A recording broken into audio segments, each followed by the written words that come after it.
अस्सलामुअलैकुम। एक्सप्रेसो में आपको खुश आमदीद कहेंगे। मैं हूं अर्मिला हसन और मैं हूं इमरान हसन। इस उम्मीद के साथ कि आप ठीक ठाक हैं। आज जुमा है और जुमे का मतलब यह है कि आज इस वीक का आखिरी दिन है, लेकिन बहुत सारे लोगों के वीकेंड्स बहुत अच्छे नहीं हो रहे हैं। उसकी दो वजूहत हैं, एक गर्मी बहुत ज़्यादा है, दूसरा लोड शेडिंग बहुत ज़्यादा है। और लोड शेडिंग के मारे लोग, कल मैंने अपने सोशल मीडिया में वैसे ही लोगों से पूछा, कोई शहर ऐसा नहीं था जहाँ से कॉमेंट नहीं आया कि लोड शेडिंग वहाँ पर हो रही है। और ये बड़ी ही अफसोसनाक बात है। आज से 2 साल पहले हमने तकरीबन जान छुड़ा ली थी लोड शेडिंग से, और अब फिर मिसमैनेजमेंट की वजह से। और इमरान, सर्दियों में ऐसे इमरान खान साहब कहते थे बिजली ज्यादा बना के चले गए हैं, इतनी बिजली हम क्या करेंगे। अब वो बिजली कहाँ पे, ये कहाँ पे गई है। लेकिन ना लोड शेडिंग ये भी नहीं कि 1 घंटे 2 घंटे की, 8-8 9-9 घंटे की लोड शेडिंग है। मतलब अजीब। कल तो गर्मी भी इतनी ज्यादा थी, आपने कल देखा था टेम्परेचर, और कल 3-4 दिन से हम देख रहे हैं मुसलसल गर्मी बहुत ज्यादा, और ऐसे में आप लोड शेडिंग बहुत बुरा। और हम तो उन लोगों के बारे में सोच रहे थे, खासतौर पे जैसे स्टूडेंट्स हैं, हॉस्टलाइट्स हैं, हॉस्पिटल्स के अंदर एसी बंद हो गए। कल फैसलाबाद की मुख्तलिफ खबरें आ रही थी, बच्चे बेहोश हो रहे थे स्कूल्स के अंदर। सरकारी स्कूल्स में तो एसी नहीं होते, वहाँ तो पंखे भी नहीं चलते भाई। तो इसके हवाले से ये बहुत बड़ी मिसमैनेजमेंट है। देखते हैं कि इसको कब तक मैनेज किया जाता है। दूसरी जानिब बड़ी इंपॉर्टेंट पोलियो कैंपेन चल रही है। जिक्र करना बहुत ज़रूरी है इस वक्त, जिन लोगों ने अपने बच्चों को पोलियो की वैक्सीन नहीं लगवाई है, पोलियो के कतरे इनफेक्ट नहीं पिलाए हैं, वो ज़रूर उनको पोलियो के कतरे पिलाएं। और साथ कोविड की वैक्सीन जिन्होंने नहीं लगवाई है वो कोविड की वैक्सीन। और एग्जैक्टली कोविड के हवाले से हम दोबारा से आपको याद कराएंगे कि आपने अभी भी इससे जो कहले बेहतियाती नहीं करनी है, एहतियात का मुजाहरा करना, और वैक्सीनेशन जरूर आपने लगवानी है। इस हवाले से हम शो में मुसलसल और इन ऑफ बात भी करते रहते हैं। सबसे ज्यादा बात आज किस हवाले से होगी? आज बात होगी बजट, बजट और सिर्फ बजट। और माली साल 2021 जो कहले 21-22 का वफाकी बजट है, वो आज पेश होगा। उस हवाले से भी हम बात करेंगे, लेकिन उसके साथ साथ हमें आगाज में आपको सबसे पहले हेडलाइंस बतानी होती है। तो देखते हैं आज की हेडलाइंस। महंगाई में कमी होगी या इजाफा, मुश्किलात कम होंगी या बढ़ेंगी। तहरीक इंसाफ हुकूमत आज कौमी असेंबली में चौथा बजट पेश करेगी। बिजली गैस की कीमतें बढ़ाएंगे, नहीं मजीद टैक्स लगाएंगे। हुकूमत ने IMF के मुतालिबात मानने से इनकार कर दिया। FBR किसी को हिरासा नहीं करेगा, जो जानबूझकर टैक्स नहीं देगा जेल में डाल दिया जाएगा। वजीर खजाना शौकत तरीन ने खबरदार कर दिया। सेगमेंट फ्लैग्स में सना हमायूं मुलाकात करवाएंगी फिनलैंड के एजाजी कौंसलर से। दुनिया में हर वक्त 7 चेहरे हम शक्ल होते हैं या नहीं, जानिए सेगमेंट माइंड मैटर्स में। वैसे हम इस सारे बजट वाले मामले में PSL को कैसे भूलें। कल के 2 इतने इंपॉर्टेंट मैचेस, और कराची किंग्स मैच हार गया, अच्छा, और लाहौर कलंदर्स मैच जीत गया। जिस तरह हम आज PSL के बजट के चक्कर में PSL को भूले हैं, कल फिरदौस आशिक अवान के चक्कर में लोग बजट को भूले हुए थे। अभी तक टॉप ट्रेंड पे फिरदौस आशिक अवान है, और लोग उस पर जो मीम्स बना रहे हैं वो बड़ी जबरदस्त हैं। अच्छा, वैसे सबसे अच्छी मीम इसमें थी, उसके बाद हम बड़ी खबर पे जाएंगे। सबसे अच्छी मीम ये थी कि कम से कम कोई एक वजीर अगर कोई एक्टिविटी करता हमें पंजाब में नजर आता है तो फिरदौस आशिक अवान साहब है। कुछ ना कुछ करिए। लाइटर नोट नहीं, कल वो लाइटर नोट से आगे निकल गई उस दिन, तो उससे आगे चले जनाब, आज की बड़ी खबर देखते हैं। बड़ी खबर।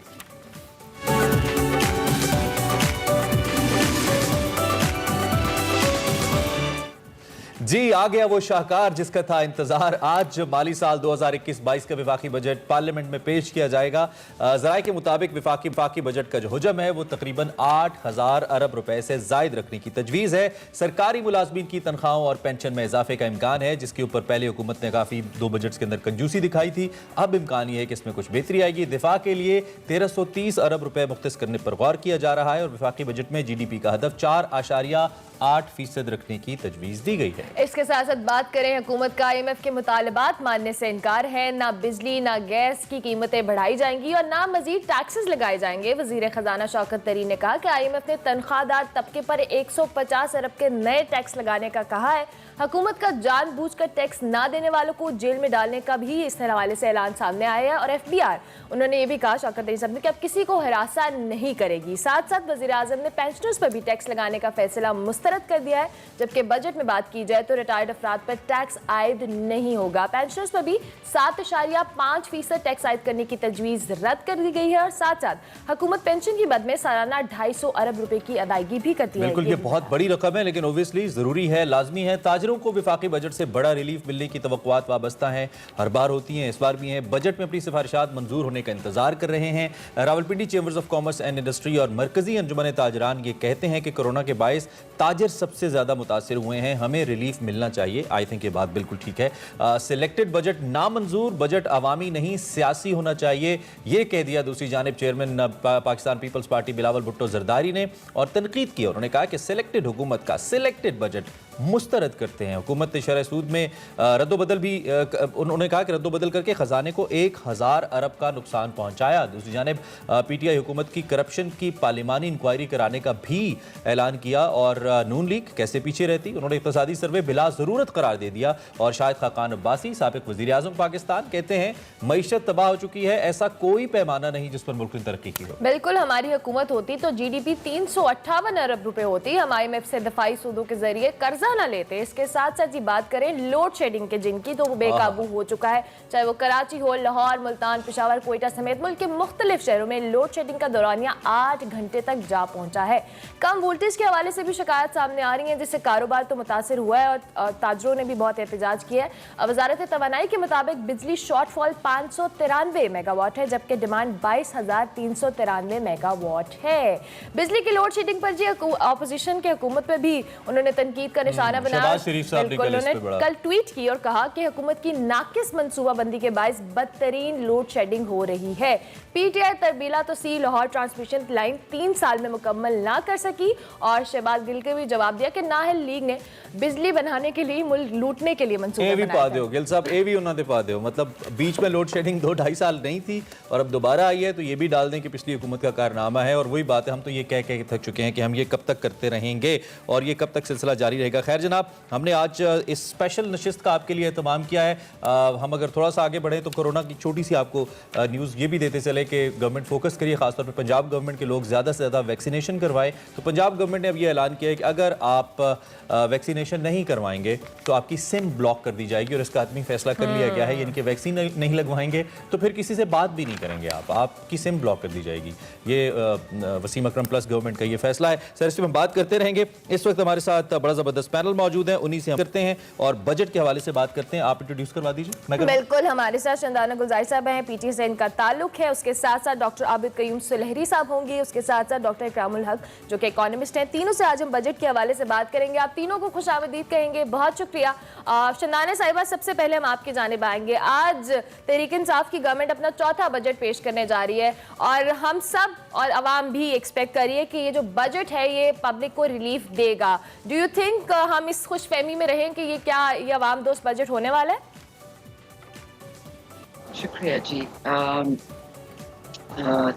तो यहाँ तीसरा बजट है, क्योंकि हमारी 2018 में हुकूमत आई थी तो 19, 20 और 21 का तीसरा मार्क है। अगर आप याद है, पिछले साल भी कुछ हमारे अच्छे कॉलीग्स जो है ऑपोजिशन में, उन्होंने ये बात की थी कि हम मिनी बजट लेके आएंगे, बट आज तक उसकी नौबत तो आई नहीं है। शायद इसलिए प्रेशर किया गया। तो अब देखिए, तो 3 बातें हैं। अवाम फ्रेंडली बजट किसे कहते हैं? अक्सर ये बात की जाती है कि माजी की हुकूमतों पे पीटीआई की हुकूमत बातें थोप देती है। इसमें एक हद तक सच भी है, क्योंकि मैं तो माजी की हुकूमतों में भी काम करती रही हूँ।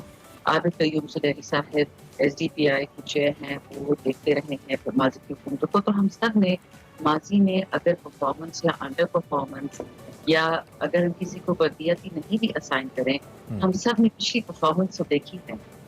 दूसरा देखिए, जिस तरह कंपनी होती है, बड़ी बड़ी कंपनियां, नेस्ले है, फाइजर है, ये तमाम कंपनियां दुनिया में एक दिन में नहीं बनती। ये नस्ल दर नस्ल आप इस इन्वेस्टमेंट करते हैं कंपनी में तो वो प्रॉफिटेबल बनती है। एक मुल्क भी कंपनी की तरह होता है कि आप नस्ल दर नस्ल इसमें इन्वेस्टमेंट करेंगे, और इन्वेस्टमेंट सिर्फ पैसों की नहीं होती, इन्वेस्टमेंट इंफ्रास्ट्रक्चर। ठीक है शादाना साहब, आपकी इजाजत से थोड़ा सा फिगर्स पे बात कर लें, अगर हम थोड़ा सा ज्यादा, क्योंकि टाइम को मैं चाहता हूँ बेहतर यूटिलाइज कर लें। आपकी जो गवर्नमेंट है वो एक एम्बिशियस टारगेट तकरीबन 5800 अरब का, मैं इसको एम्बिशियस कह रहा हूँ, लेकिन आबिद कयूम सुलहरी साहब जैसे सीनियर जो इकोनॉमिस्ट हैं वो इसको एम्बिशियस नहीं कहते हैं, वो इसको डूएबल कहते हैं और कहते हैं कि हम कर सकते हैं, क्योंकि हमने अभी नियर पास्ट के अंदर भी हमने अच्छी कारकर्दगी बकौल उनकी दिखाई है। मेरे ख्याल में ये थोड़ा सा ज्यादा है 5800 अरब। एक तरफ 5800 अरब का टारगेट है और दूसरी तरफ आपके वजीर खजाना कह रहे हैं कोई नया टैक्स नहीं लगाएंगे और रिलीफ भी देंगे। ये दोनों चीजें डुएबल लगती नहीं है, एक दूसरे से मुकाबले में नजर आती हैं। ये कैसे करेगी आपकी गवर्नमेंट जब हमारे पास और कोई टैक्स कलेक्शन के रिसोर्सेज नहीं है, हदफ हम बढ़ा रहे हैं, ये कैसे होगा? देखिए, अगर आपको याद है, मैं खुद बहुत एक्साइटेड थी नून लीग का जब हुकूमत के आखिरी साल था। मेरी तनख्वाह बढ़ी क्योंकि मेरे टैक्सेस कम हो। ये मैं आपको बता रही हूँ, जून का जो बजट था 2018 जी का, जी जी जी। हालांकि मैं ठीक ठाक टैक्सेस दे रही थी, लेकिन मुझे खुशी थी कि मुझे कम टैक्स देना पड़ा, आमदन बच गई। अब इलेक्शन साल में ये करना, अगर ये पहले वो करते तो शायद मैं अप्रिशिएट भी करती, क्योंकि वो इलेक्शन साल में हुआ, ये अवाम को एक गलत सिग्नल किया कि जी पैसा मुल्क के पास फालतू है, इसलिए आपकी टैक्स की हमें जरूरत नहीं रही, या आप ज्यादा टैक्स दे रहे हैं। शौकत तरीन साहब जो बात कर रहे हैं वो एक कॉमन सेंस वाली बात है। पाकिस्तान में इस वक्त 2018-19 में वर्ल्ड बैंक और IMF की एस्टिमेट की ज्यादा से ज्यादा जो पाकिस्तानी कमाता है रिज़्क, उसमें 1% लोग यानी 1% लोग टैक्स। आपको पता है कि ये आपका मुल्क, इसमें तकरीबन 25 से बड़े बड़े खानदान हैं, बिजनेसेस हैं जो खरबपति के जुमरे में आते हैं। उसके अलावा हमारे जो अरबपति हैं उसमें करोड़पति हैं। अमाउंट थोड़ा लोग, छोटे लोग हैं, थोड़ा अमाउंट है, लेकिन वो लोग हमारे मुल्क में हैं। सवाल ये बनता है कि वो किस शरह से टैक्स देते हैं। अक्सर वो लोग ये बात करते हैं कि जी हम वाहिद टैक्स पे रहे हैं इस मुल्क में, बिल्कुल सही है, लेकिन जितने कॉर्पोरेट ब्रेक्स मिलते हैं, जितनी टैक्स ब्रेक्स मिलती है, अगर आपको याद है पिछले साल के बजट में ठीक ठाक लड़ाइयाँ हुई, तो किस बात पर लड़ाई हुई? 5 ऐसे सेक्टर थे जिनको हमने टैक्स पेइंग सेक्टर में डाल दिया था। वो क्या थे? जो आपका टेक्सटाइल है, जो आपका कारपेट है, जो आपके फार्मास्यूटिकल्स हैं, जो आपके सर्जिकल, ये एक्सपोर्टर्स हैं, आपके बड़े बड़े एक्सपोर्टर्स हैं। ये पाकिस्तान के लिए बहुत ज्यादा एक्सपोर्ट ला के देते हैं कमाइयाँ, लेकिन जो उनकी लोकल सेल होती है उस पर टैक्स नहीं हो रहा था, क्योंकि उसको भी एक्सपोर्ट के जुमरे में डाला जा रहा था। हमने ये किया कि जो आप एक्सपोर्ट करते हैं और आप उसको रिबेट मिलता है, वो तो हमने टैक्स फ्री कर दिया, लेकिन जो पाकिस्तान में आप कमा रहे हैं उस आप सेल्स टैक्स क्यों नहीं देते? ठीक है, इस बार क्या करें? इंडस्ट्री दे रही, इस बार भी यही होगा कि जो हमारा सबसे गरीब तबका है उस पर टैक्स नहीं आएगा। इसका ये मतलब है कि इनडायरेक्ट। मैं जरा डॉक्टर आबिद के सामने यही नुक्ता रख लेता हूं, उनसे जरा पूछ लेते हैं, वो टेक्निकली हमें अगर गाइड पर। डॉक्टर साहब बहुत शुक्रिया, आपने सवाल सुन ही लिया। मेरा सवाल यही है कि 5800 अरब इकट्ठे करने हैं, नए टैक्सेस 150 अरब के नहीं लगाने हैं, तो वंस अगेन पूरे फिस्कल ईयर में हम इनडायरेक्ट टैक्सेस के ऊपर रिलाई करने जा रहे हैं, जो कि FBR में इस्लाहत तो हमने की नहीं, टैक्सेशन सिस्टम तो हमने बेहतर किया नहीं। डॉक्टर साहब देखिए, पहली बात तो ये है कि अगर एग्जिस्टिंग तरीके से भी चलें, जो बिजनेस एज यूजुअल है, तो तब भी कम से कम आपके पास 14-15% जो है वो इजाफी रेवेन्यू इकट्ठा होगा। उसमें अगर आप इन्फ्लेशन का और जो ग्रोथ का इम्पैक्ट जो है वो डाल लें, और ऑन टॉप ऑफ इट इस वक्त जो वजीर खजाना बार बार जिस चीज की तरफ इशारा कर रहे हैं, और आई होप कि वो ऐसा करने में कामयाब हो जाए, तकरीबन हर हुकूमत ने वो करने की कोशिश की है कि टेक्नोलॉजी का इस्तेमाल करते हुए, डाटा का इस्तेमाल करते हुए, CNIC का इस्तेमाल करते हुए, उनका ये कहना है कि वो लोग जिनका तर्ज जिंदगी उनके टैक्सेस से मुताबिकत नहीं रखता है, तर्ज जिंदगी बहुत बेहतर है, टैक्सेस बहुत कम है या सिरे से नहीं है, उनको वो टैक्स नेट में लेके आना चाह रहे हैं। और अगर ये ऐसा हो जाता है तो फिर जो टारगेट है, क्योंकि हम सबको मालूम है कि पाकिस्तान के इकोनॉमी में अगर हम टैक्स पोटेंशियल की बात करें तो तकरीबन 8 ट्रिलियन रुपीस का पोटेंशियल है, जो कि मटेरियलाइज नहीं हो पाता है। लेकिन अगर जो मटेरियलाइज हो जाता है तो उसमें तो थोड़ा सा भी मटेरियलाइज हो जाता है टेक्नोलॉजी के इस्तेमाल से, और जो मैंने कहा इन्फ्लेशन और इसका ग्रोथ का इम्पैक्ट, तो बहुत लंबा चौड़ा टारगेट मुझे नहीं लगता है। इसमें एक चीज और गेम चेंजर साबित हो सकती है, वो जो ट्रेडर्स के ऊपर एक रिड्यूस्ड फिक्स टैक्स की जो बात की जा रही है। अब देखते हैं कि आज के बजट पे वो उसका अनाउंसमेंट की जाती है कि नहीं। अगेन मुख्तलिफ हुकूमतों ने कारोबारी हजरात को, जो ताजर तबका है, उनको टैक्स रेट देने की कोशिश की। हमें मालूम है, और डॉक्टर इकराम इस पे लिखते भी रहे हैं बड़े तसल्सल से, कि पाकिस्तान में ये वाला सेक्टर जो है ये अपनी आमदनी के मुताबिक टैक्स नहीं देता। तो अगर इनको डॉक्यूमेंट कर लिया जाता है, इनको आप फ्लैट टैक्स पे ले आते हैं, ये कोई टारगेट बहुत एम्बिशियस नहीं है। बिल्कुल ठीक है, बहुत एम्बिशियस नहीं है, ये आप पहले भी खैर मेरे शोज में कह चुके हैं। बहुत शुक्रिया डॉक्टर इकराम। कंस्ट्रक्शन सेक्टर के ऊपर इस वक्त गवर्नमेंट तकरीबन रिलाई करती नजर आती है। मैं कल 1-2 इंटरनेशनल पेपर्स पढ़ रहा था जो पाकिस्तान के बारे में जिन्होंने लिखा, और उन्होंने भी कहा कि इस वक्त गवर्नमेंट मुकम्मल तौर पर अगर किसी सेक्टर के ऊपर डिपेंड करिए कि वो पाकिस्तान की किस्मत बदलेगा तो वो कंस्ट्रक्शन सेक्टर है। लकीली हमारा इस दफ़ा ज़राअत ने भी अच्छा रिस्पॉन्ड किया, और हम एक्सपेक्ट करें कि विद द टाइम ये बेहतर होगा, ग्रो करेगा। तो ये कंस्ट्रक्शन सेक्टर के ऊपर जो रिलाई करना है in terms of revenues and taxation and फिर इंडस्ट्रियलाइजेशन की भी हम जब बात करें, सनत की बात करें, कहते हैं कि इससे 40 सनतें वाबस्ता हैं, तो क्या ये एक राइट फेथ है हमारा इसके ऊपर, बजट को लेकर और अगले आने वाले साल को लेकर? जी शुक्रिया। बिस्मिल्लाहिर्रहमानिर्रहीम। मेरा ख्याल है कि जब आप लार्ज स्केल जो हमारी इंडस्ट्री थी उसमें जो ग्रोथ आई वो कंस्ट्रक्शन की वजह से ही तो आई है। जो आपका सीमेंट ज़्यादा बिका है, जो आपका स्टील ज़्यादा बिका है, जो और आपके बहुत से जो शोबे थे, ये बड़ी इंडस्ट्रियां तो यही हैं पाकिस्तान में। और इसके मस्बत नताइज जो हैं वो तो हमें 6-8 महीने में ही नज़र आ गए कि वर्ल्ड बैंक, IMF और एशियन डेवलपमेंट बैंक जो हमारे बारे में प्रेडिक्शन कर रहा था ग्रोथ रेट की, उससे हम कहीं बेहतर किया। तो ये आंखें बंद करके वो जो चीज़ें हम मान लेते हैं, थोड़ा सा हमें हक़ाइक़ का जायज़ा लेना चाहिए। और मेरा ख्याल है कि ये बिल्कुल दुरुस्त फैसला था। एक तो इससे बहुत शुमार लोग जो बेरोजगार हो गए थे, जिनको डेली वेजेस पे जाना पड़ता है, वो कंस्ट्रक्शन सेक्टर के अंदर जाते हैं। और उससे अगर ये ना होता तो इस वक्त हम बहुत बुरी सूरत हाल में होते, जैसे आपने भारत में देखा है कि क्या हुआ है। तो जहाँ हुकूमत ने अच्छी पॉलिसीज की हैं, हमें तारीफ करनी चाहिए। और जहाँ कहीं कुछ कमी है वहाँ पे मिल बैठ कर हमें बात करके, और मैं जो हैरानगी होती है कि अपोजिशन जो है वो अगर कौमी मामलात में जिसमें मिसाके मईशत की बात तो करते हैं, मगर ये ज़ुबानी जमा खर्च तो नहीं होना चाहिए ना। अब ये तो पूरे कौमी मसला है, तो अगर मिल बैठ कर किया जाए तो मेरा ख्याल है कि सबके लिए एक ऐसी सूरत हाल हो सकती है कि जिसको अंग्रेजी में विन विन सिचुएशन कहते हैं, कि इसके लिए हुकूमत को भी जो महसूलात चाहिए वो मिल जाए, और वो महसूलात सही दुरुस्त तरीके से खर्च भी हो जाए, और वो तबका जो बिल्कुल नीची सतह पर है वो ऊपर आ जाए। यही कहानी तो हमने देखा है कि चाइना में पिछले 15-20 साल के अंदर जो उन्होंने अपने लोगों को सतह गुर्बत से ऊपर लेकर आए हैं, तो वो जाहिर है रोजगार पैदा करके ही लाया गया है। लेकिन साहब, ये जो हम एमनेस्टी स्कीम्स की बेस पे हम चले, पिछली गवर्नमेंट ने भी दी, इस गवर्नमेंट ने भी 2 बार एमनेस्टी स्कीम दी, और फिर दूसरी जानिब हम अफराते ज़र का रोना रो रहे हैं ओबियसली।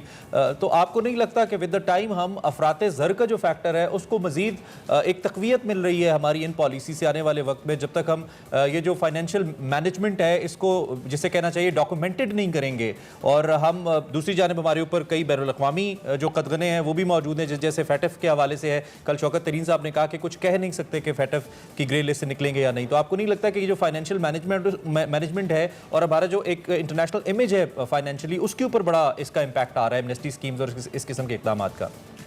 ये तो सारे लोग वो थे जिनको FPR के पोर्टल पे आकर रजिस्टर होना था, अपने तमाम कवायद देने थे। तो जाहिर है कि जब ये कंसेशन दी गई थी तो IMF से बात की गई थी, और उस वक़्त जब मैं भी उस मशवरे में शामिल था तो मैंने कहा कि हमें इनको ट्रांसपेरेंटली अपनी वेबसाइट पर डाल देना चाहिए, ताकि पता चले कि लोग क्या क्या मंसूबे बनाना चाहते हैं, और उन्होंने उसके लिए नक्शे भी पास करवाए और उतना पैसा भी पहले बैंक में जमा करवाया। तो ये उस तरह की एमनेस्टी स्कीम्स नहीं थी जो पास्ट वाली थी, इसलिए लोगों ने इसको गलत अंदाज में देखा है।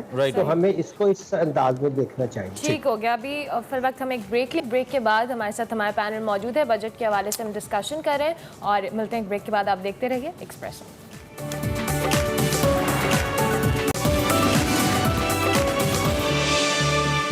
Welcome back to Expresso. हम बात कर रहे थे बजट के हवाले से। तहरीक इंसाफ आज अपना तीसरा बजट पेश करने जा रही है, और कहा यही जा रहा था, इससे पहले भी हम डिस्कशन यही कर रहे थे कि किस तरह से आवाम को रिलीफ दिया जाएगा।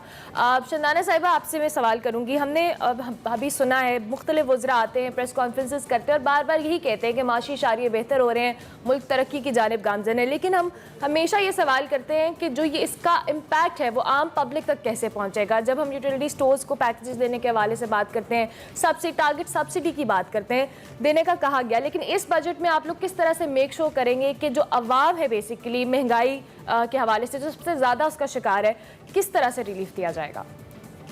शुक्रिया जी। देखिए, बजट तो इंशाल्लाह आज शाम 4 बजे ही प्रेजेंट होगा, तो जितनी डिटेल्स हैं उसमें दी जाएंगी। जो प्राइम मिनिस्टर के स्पोक्स पर्सन हैं, हमें बेसिक ब्रीफिंग दी गई, और वो ब्रीफिंग्स हैं जो मीडिया के पास भी इस वक्त है। हमने ओवरऑल और ओवर आर्चिंग प्रिंसिपल्स पे बात की है कि अवाम क्या सुनना चाहती है। अब शुरू में अगर आपको याद है जब प्रोग्राम में आप दोनों बात कर रहे थे आपस में, आपने बिजली की बात की, महंगाई की बात की, कोविड की बात की। अब याद रखिए, कोई भी मुल्क जब तरक्की करता है तो वो तमाम इंडिकेटर्स को साथ लेके चलता है। आप पाकिस्तान का सिर्फ ये देख लें कि इस वक्त दुनिया जो कोविड के अंधेरों में डूबी हुई है, पाकिस्तान शायद या 5-10 ममालिक में से है जिसकी GDP में ग्रोथ आई है, जिसकी इकोनॉमी में ग्रोथ आई है, की नौकरियां बनी है, जिसकी फुल पीक भी चली गई है इंडस्ट्रियल प्रोडक्शन जो फैसलाबाद में पिछले 20-30 साल से मिले नहीं चली, वो चलना शुरू हो गई है। ये सारे इंडिकेटर्स होते हैं, इसे हम इकोनॉमी कहते हैं सिग्नलिंग इफेक्ट, ठीक है। अब आप जिस चीज की बात करिए, आप कंज्यूमर कॉन्फिडेंस इंडेक्स की बात करिए, कंज्यूमर कॉन्फिडेंस कि जो मैं और आप हैं, जो खरीदार है इस मुल्क में, जो हम सरमायादार नहीं है, हमारा क्या? क्योंकि अगर हमारे टैक्स बढ़ जाते हैं, खाना महंगा हो जाता है, पेट्रोल महंगा हो जाता है, बिजली महंगी हो जाती है, हम कहाँ जाए? आपका सवाल बिल्कुल सही है और यही सवाल हम चाहते हैं। मैं अक्सर ये टीवी शोज में कहती हूँ, अब तो मेरा 3रा साल हो गया, मैं ये कह के भी थोड़ी सी खुद फरसुदा फील करने लगी हूँ कि जो डेवलप्ड इकोनॉमीज ना भी हो, जो मीडियम लेवल इकोनॉमीज हो, उनमें हर ऑपोजिशन एक शैडो बजट प्रिपेयर करती है और शैडो बजट प्रेजेंट करती है। उस शैडो बजट का मतलब ये नहीं था कि आप हुकूमत को तंग करें, उसका मतलब ये था कि आप हुकूमत वक्त उनकी कोताहियां दिखाएं कि देखिए आपने ये बजट तैयार किया, आप इस तरह से भी तैयार कर सकते थे, आप इस तरह से भी इसको बेटर प्रेजेंट कर सकते थे, आप टैक्स टू जीडीपी को इस तरह बढ़ा सकते थे, टैक्स कलेक्शन इस तरह बढ़ा सकते थे। सिर्फ बिजली की प्रोडक्शन अगर आप ले लें, अगर कल जो आपने देखा नेशनल असेंबली में 4 PTI के एमएनए थे जिन्होंने हमाद अजहर साहब से डिसएग्री किया और मैं भी उनमें से एक एमएनए हूं, मैं पेशावर की।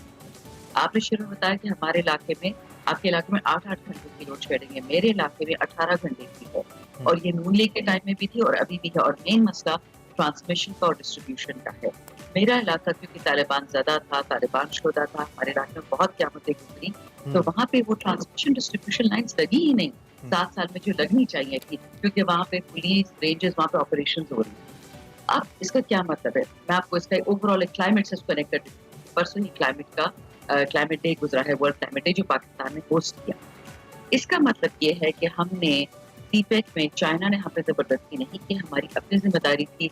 हमने कोल फायर प्लांट्स लगवाए, महंगे भी थे, एनवायरमेंटली भी डिजास्टर्स थे और हमने डॉलर भी रीपेमेंट्स ये सारा फिर उधर चला गया। सुन ले पूरी बात सुन ले। टाइम कम है, अब सिर्फ हम ये चाह रहे हैं कि इस बजट के अंदर आम आदमी को इसका फायदा कैसे होगा, इसका इम्पैक्ट। और दूसरी जानिब एक छोटा सा इसमें ज़िमनी सवाल ऐड कर देता हूँ। तरक्याती कामों के लिए तकरीबन 2100 अरब रुपए और तालीम के लिए लगभग 50 अरब, सेहत के लिए 30 अरब, इस तरह का कुछ 3.3, 5.5%। ये बहुत बड़ा डिफरेंस है। ऐसा लग रहा है कि आप अपना मंशूर कॉम्प्रोमाइज कर रहे हैं। जी शानदाना साहिबा, ऐसा लग रहा है कि आप अपना जो मंशूर है वो कॉम्प्रोमाइज कर रहे हैं वंस अगेन पुरानी हुकूमत के रिदम के ऊपर चलते हुए कि सड़कें ज़्यादा बनेंगी, पुल ज़्यादा बनेंगे और तालीम और सेहत पे पैसा कम लगेगा, ऐसा लग रहा है। जी एब्सोल्युटली नॉट। देखिए आज ही टेलीग्राफ जो इंटरनेशनल न्यूज़पेपर है, उसमें एक आर्टिकल आया पाकिस्तान की कोविड हैंडलिंग पे और पाकिस्तान की इकोनॉमिक ग्रोथ पे। डेली टेलीग्राफ तो हमारी पाकिस्तान की पेरोल पे नहीं है, उनको कोई फायदा नहीं है। यूके ने तो हमें ब्लॉक किया हुआ है इस वक्त कोविड की वजह से। वो क्यों हमारी बेहतरी की बात करेंगे? या अभी आप देख लीजिएगा JP मॉर्गन की एस्टिमेट्स, या आप अभी देख लें सैंटेंडर बैंक है, उन्होंने एस्टिमेट किया कि पाकिस्तान 4.4% ग्रोथ करेगा। उन वाहिद ममालिक में से है दुनिया में 180 ममालिक में से जो कोविड में ग्रोथ दिखा रहा है। ठीक है, अब हम कोशिश करते हैं कि ग्रोथ में आपकी इजाजत से जरा आपकी इजाजत से जरा मैं डॉक्टर आबिद से इसी हवाले से पूछ। डॉक्टर साहब इसी पे कमेंट कर दीजिएगा, ये जो बजट के अंदर अमाउंट्स की एलोकेशन है इस पे जरा आप बताइए, आप इसको बीइंग एन इकोनॉमिस्ट किस हद तक इससे मुतमईन है?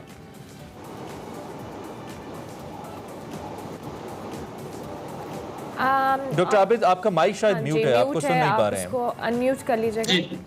जी वो जो आपको अमाउंट्स की एलोकेशन है वो अपने वसाइल के अंदर रह के करना होती है। और इस वक्त आज जो बजट आएगा या पिछले अगर आप 10-15 बजट उठा के देख लें तो वसाइल तो यही होते हैं कि हर दफा आपको कर्जे लेना पड़ रहे होते हैं नए कर्जों को अदा करने के लिए। और उसके बाद फिर आपके डिफेंस एंड सिक्योरिटी एक्सपेंडिचर्स हैं, आपकी पे एंड पेंशन एक्सपेंडिचर है। तो डेवलपमेंट एक्सपेंडिचर्स जो है उसको तो जो भी वसाइल मिलते हैं वो गनीमत होती है और हमेशा उसमें कट लगता है। और ये कोई किसी खास पॉलिटिकल पार्टी का इसमें रोल नहीं है, ये बदकिस्मती से हमारी इकोनॉमी का स्ट्रक्चर ही इस वक्त ऐसा हो चुका है। लेकिन इसमें 2 चीजें ऐसी हैं जिसमें कि जिनके बारे में मैं काफी ऑप्टिमिस्टिक हूँ। एक सोशल प्रोटेक्शन एहसास प्रोग्राम, अगर हम देखें तो पिछले साल एहसास प्रोग्राम में 2018 के मुकाबले में दुगनी एलोकेशन की और स्पेंड 169 अरब इस पे लगाए हैं डॉक्टर सानिया जी। बल्कि अगर आप उसमें जो कोविड की पेमेंट्स थी उनको भी शामिल कर लें जो 15 मिलियन घरानों को दी गई थी तो ये बजट और ज्यादा हो जाता है। इसी तरह से इस बजट में मैं एक्सपेक्ट कर रहा हूँ कि एहसास के जो मुख्तलिफ इनिशिएटिव्स हैं उनके लिए पैसे रखे जाएंगे, जो कि एक अच्छी चीज है। दूसरा, बड़ी अरसे के बाद वफाकी हुकूमत जो है वो एग्रीकल्चर के लिए एक एलोकेशंस कर रही होगी। एग्रीकल्चर एक सूबाई सब्जेक्ट है, अमूमन वफाकी हुकूमतें इसके इतना फोकस नहीं करती थी, लेकिन कोविड ने हमें सिखाया कि जिन ममालिक में जो ममालिक एग्रीकल्चर में सेल्फ सफिशिएंट नहीं, वहाँ पे खुराक का भी एक बदतरीन जो बहरान है वो आया। हमारे यहाँ खुराक महंगी जरूर हुई, लेकिन खुदा न खास्ता ऐसी सिचुएशन नहीं थी कि लोग जाके खाने पीने वाली अशिया की दुकानों को लूट मार करना शुरू कर दें, जैसा कि हमने दुनिया के बहुत से दूसरे ममालिक में देखा। तो हुकूमत जो है वो एग्रीकल्चर को भी इसमें फोकस जो है वो कर रही होगी। और तीसरी इंपॉर्टेंट चीज जो है वो SMEs है, जिसपे के जो फाइनेंस मिनिस्टर हैं उनका ख्याल है कि ना सिर्फ ये कि उनको फॉर्मल धारे में लाया जाए, बल्कि पिछले अगर हम देखें जो स्टेट बैंक के इनिशिएटिव से, तो SMEs शायद उस तरीके से इंप्रूव नहीं हो सकी थी लास्ट ईयर, क्योंकि वो कहीं पर रजिस्टर्ड नहीं, तो उनका पता नहीं था। आप उसी की मदद कर सकते हैं जिसका आपको नाम पता, दूदरबा को महल्ले को पता हो। तो इस दफा SMEs को थोड़ा सा आगे मेन स्ट्रीम में लाने की कोशिश की जा रही है। तो ये 2-3 ऐसे इनिशिएटिव्स होंगे विद इन PSGP, कुछ हेल्प होगा। ये SMEs तो खैर ये तो मैं ज़ाती तौर पे ये समझता हूँ, और आपसे भी 12 बात हो चुकी है, तो एक बैकबोन की हैसियत रखती है। और चाइनीज़ मॉडल को हम अगर फॉलो करें तो ऑब्वियसली SMEs को ऊपर लाना होगा, और ऑब्वियसली अपनी डोमेस्टिक प्रोडक्ट्स, क्योंकि हमारे पास कंज्यूमर बेस बहुत अच्छा है 22-23 करोड़ लोगों का, तो उसको बड़ा अच्छा इस्तेमाल कर सकते हैं। डॉक्टर काम, इसी के ऊपर आपका भी मैं कॉमेंट चाहूँगा। जो बजट एलोकेशन है, इससे आपके हद तक जो भी तजावीज़ आ रही हैं उससे आपके हद तक मुतमईन है? एंड डू यू थिंक अगले फिस्कल ईयर में पाकिस्तान के मुआशी आशारिये बेहतरी की जानिब जाएंगे, हम 4+% GDP को अचीव कर पाएंगे? जी, अगर पब्लिक सेक्टर जो हमारे डेवलपमेंट प्रोग्राम्स हैं, अगर वो सही तरीके से यूटिलाइज हो जाए और उसके अंदर रन ओवर्स, यानी कि आप देखते हैं कि उसमें जब बहुत ताख़ीर होती है तो वो फिर उनकी कॉस्ट भी बढ़ जाती है, और हम बड़ी मुश्किल से पिछले ये 9 महीनों में भी 40% के करीब इस्तेमाल कर सके हैं। उससे रोज़गार भी मिलता है, प्राइवेट सेक्टर भी को भी ज़ाहिर है कॉन्ट्रैक्टर्स को मिलेगा, वो लोगों को आगे रखेंगे। तो इसमें तो बिलाशुबा कोई हमें नहीं होना चाहिए कि हमें ज़्यादा से ज़्यादा तरक्की की शरह को बढ़ाने के लिए के जो पब्लिक सेक्टर के हैं। मगर एक मसला जिसकी तरफ मैं इशारा करना चाहता हूँ कि देखिए, over the period of time हुआ ये है कि आपका डेट सर्विसिंग जो है वो इतना हाई हो गया है कि सारे जब महसूलात आप सूबों को दे देने के बाद 57.5%, तो वफाकी हुकूमत के पास तो इतना भी नहीं बचता कि वो अपनी पूरी डेट सर्विसिंग करने के बाद, अब तो मैंने पिछले जो 9 महीने का तजिया देखा तो मैं हैरान हुआ कि 244 अरब रुपया तो हमें डिफेंस के लिए भी बारो करना पड़ा है। ऐसे ही है, बिल्कुल अब इसके ऊपर जो है ज़रा बहुत सीरियस बात होनी चाहिए कि हमें जो है ये जो हमारी फिस्कल मैनेजमेंट है, ये 18वीं तरमीम के बाद सूबे जो हैं पूरे ने सब ने मिलकर जो वफाक ने तो बहुत कोशिश की है, FBR के लोगों ने इतने बुरे हालात में भी इतनी अच्छी ग्रोथ दिखाई, मगर सूबों की हालत ये है कि मैं देख रहा था कि एग्रीकल्चर इनकम टैक्स जो 1997 से लगा रखा है उन्होंने, उसकी GDP में शरह जो है वो 0.06 है। My goodness. अब ये और आप देखिए, उन्होंने हम सेल टैक्स ऑन सर्विसेज जब 18th अमेंडमेंट के बाद उनके पास गया तो उसमें उनकी शरह क्या है, वो ये तो कहते रहते हैं। उसकी डॉक्टर साहब एक माजरत का ये भी वजह है ना कि जिन्होंने टैक्स लेना है या टैक्स लेने को मेक श्योर करना है, वो खुद इस अमल का हिस्सा हैं, उन्होंने ही टैक्स एक्चुअली देना है। वो बड़ी बड़ी जो असामियां हैं पाकिस्तान के अंदर, तो वो खुद कैसे देंगे टैक्स, या खुद से कैसे लेंगे? नेशनल अब जो GDP भी है वो भी नेशनल होती है और डेफिसिट भी नेशनली होता है। तो अगर सूबे भी अगर टैक्स रेवेन्यू जनरेट नहीं करते और सरप्लस दिखाते हैं कुछ और, मगर सोशल सेक्टर पे खर्च नहीं करते, तो पूरे ढांचे को, जैसे अभी बहुत अच्छे तरीके से डॉक्टर आबद सुलैरी साहब ने फरमाया था कि एक इसका जो ढांचा हमारा ऐसा बन चुका है कि हमें कुछ ढांचे में भी इस्लाहात करनी चाहिए। ठीक है कि अगर ये कुछ तजावीज़ डॉक्टर साहब इस हवाले से मौजूद हैं। मुझे जरा एक ब्रेक पे जाना है। जैसे कि कल उन्होंने कहा कि जी हम शरह नमू जो है वो 8% पे ले जाएंगे। तरीन साहब ये भी कहते हैं 15 इदारों की फौरी निजकारी होगी। ये निजकारी का वो मामला है, 5 साल नून लीग नहीं कर सकी, और अभी तहरीक इंसाफ के लिए भी एक चैलेंज है। क्विक ब्रेक हम लेते हैं और ब्रेक के बाद लिंक करते हैं।